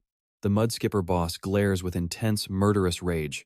I am not letting you run away. The beast channels its power, casting a mid-tier mud manipulation spell. A massive column of thick mud erupts from the ground, blasting the entire mangrove forest high into the sky. Enraged, our slime concentrates all its cell energy and screams out, "Are you still chasing us? Die, you moldy fishhead." It immediately triggers its biological Gatling gun skill, firing a relentless barrage of sticky, mud-covered stones down like an absolute storm of bullets. Blocking the attack, the boss quickly spins a solid shield of mud, casually asking, "Is that all you got?" Suddenly, the giant beast spins its body, creating a massive mud tornado that sucks Master B straight into a deadly vortex right in the middle of all the flying rocks. Master B is heavily damaged with its body torn apart, but it still grabs our slime tightly. Using its very last drop of strength, the loyal puppet throws its master far away, choosing to face the danger all alone. The loyal B-mage gives a final thumbs up before being completely swallowed whole by the boss's giant, gaping mouth. Watching in absolute pain, the slime thinks to itself, "You might just be replaceable puppets, but we built a real bond fighting side by side. I will always remember you." To get away, it quickly morphs its body into a flying carpet, gliding through the wind to escape the danger zone. Spotting cracked land ahead, the slime realizes the muddy zone is finally over. It focuses all its remaining energy to crash land onto the dry earth, praying that this place is finally going to be safe. But the moment it hits the ground, an agonizing pain strikes. The slime screams as its health and energy start dropping rapidly by 200 points per tick. What the hell? My health is plummeting the exact second I landed. The system immediately pops up with an explanation. The system encyclopedia confirms the location is a highly saline alkali wasteland with extreme salinity, causing a massive osmotic pressure imbalance. Our shocked slime asks in disbelief, osmotic pressure imbalance? Didn't I already adapt to that a long time ago? The system explains that our little slime has only adapted to high humidity environments. This harsh, salty wasteland, on the other hand, will continuously drain the moisture out of any living creature until they are nothing but a pile of dust. Shivering in fear, the slime mold looks around for an escape route. But how can it leave? Glancing at the rare patches of grass scattered in the distance, it realizes with absolute despair that they are just too far apart to jump across. Hiding in the grass, the slime mold glares at its enemy. "Are you seriously still chasing me?" it grumbles. "I only ate a few of your underlings, and you already wiped out all my puppets, so let us just call it even." Seriously, chasing me like this is making the readers tired just watching. But the mudskipper boss has absolutely no intention of stopping. The boss roars in pure rage, "Cut the nonsense. You slimy piece of garbage. You dared to ruin my precious hair. So even if you run to the ends of the earth, I will end you." The slime mold mutters that the boss is a giant pain and leaps out to find a way out. But the moment it touches the salty soil, the real nightmare begins. Its health bar drops insanely fast, losing 200 health points every single second. Desperate, the slime mold quickly gulps down its very last jar of honey to restore 400 health. But the system immediately slaps it with a warning: the honey is completely gone, and it needs to get out right now. In the distance, the mudskipper boss is happily clapping and laughing at its misery. Talk about holding a petty grudge just over a ruined hairstyle. The boss cackles, "Yes, keep going. Just die a slow, painful death for me." Now the slime mold is writhing on the cracked ground as its body slowly shrivels up. This is bad. It thinks the next patch of grass is way too far, and there is no way to survive the trip. In a state of absolute panic, it frantically rummages through its storage space, spitting out everything from old branches and lotus leaves to bones and random trash. "Is there absolutely anything in here that can save my life?" it pleads. Suddenly, its eyes light up as it spots a potential lifesaver. Found it! A pair of giant, iron-armored legs suddenly slams down onto the ground, sending a shockwave through the dead land. The mudskipper boss just stands there, completely clueless about what is going on. The slime mold quickly slips inside Ghost's iron leg armor to hide. It lets out a huge sigh of relief. Just as expected, this heavy armor completely blocks the damage from the salty, toxic ground. However, controlling these massive iron legs is no walk in the park. The slime mold wobbles as the armored boots tremble with every step on the cracked earth. It is still far from mastering the controls, though. It desperately tries to balance, but its body keeps tilting sideways as the giant iron legs take clumsy, crooked steps. Oh no, it is about to fall. Stand firm, you can do this. Falling now would make that mudskipper laugh its face off. Fortunately, the slime mold slowly adapts to the metal legs and boasts with confidence. I am totally getting the hang of this. It is basically like walking on stilts. Once you find the rhythm, it is actually pretty easy. Smugly looking back to bid farewell, it snickers, "This slime is out of here. See ya." Naturally, the mudskipper boss absolutely loses its mind and screams in fury. In your dreams, the boss bellows, instantly casting a mid-tier magic spell called Current Manipulation to stop the escape. Too bad for him, because on this bone-dry, cracked land, his attack has absolutely zero effect. Running away, the slime mold laughs hysterically to tease him, "There is no mud here, so your stupid magic is completely useless." Staring at the shrinking figure in the distance, the boss roars in sheer, helpless frustration. "You yellow piece of slime, I will absolutely never let you escape," the boss screams. But the slime mold completely ignores him, taking giant strides on its iron legs and leaving its enemy eating dust. Let him yell all he wants, he is only hurting his own ears anyway. Stepping deeper into the wasteland, the slime mold suddenly stops in its tracks when a blinding light catches its eye. What on earth is shining over there? It wonders. Drawing closer, the slime mold is stunned to find a portal glowing with a deep blue magic. And that brings us to the end of today's video, guys. If you enjoyed this journey, please smash that like button to support my channel. Thank you so much, and see you next time.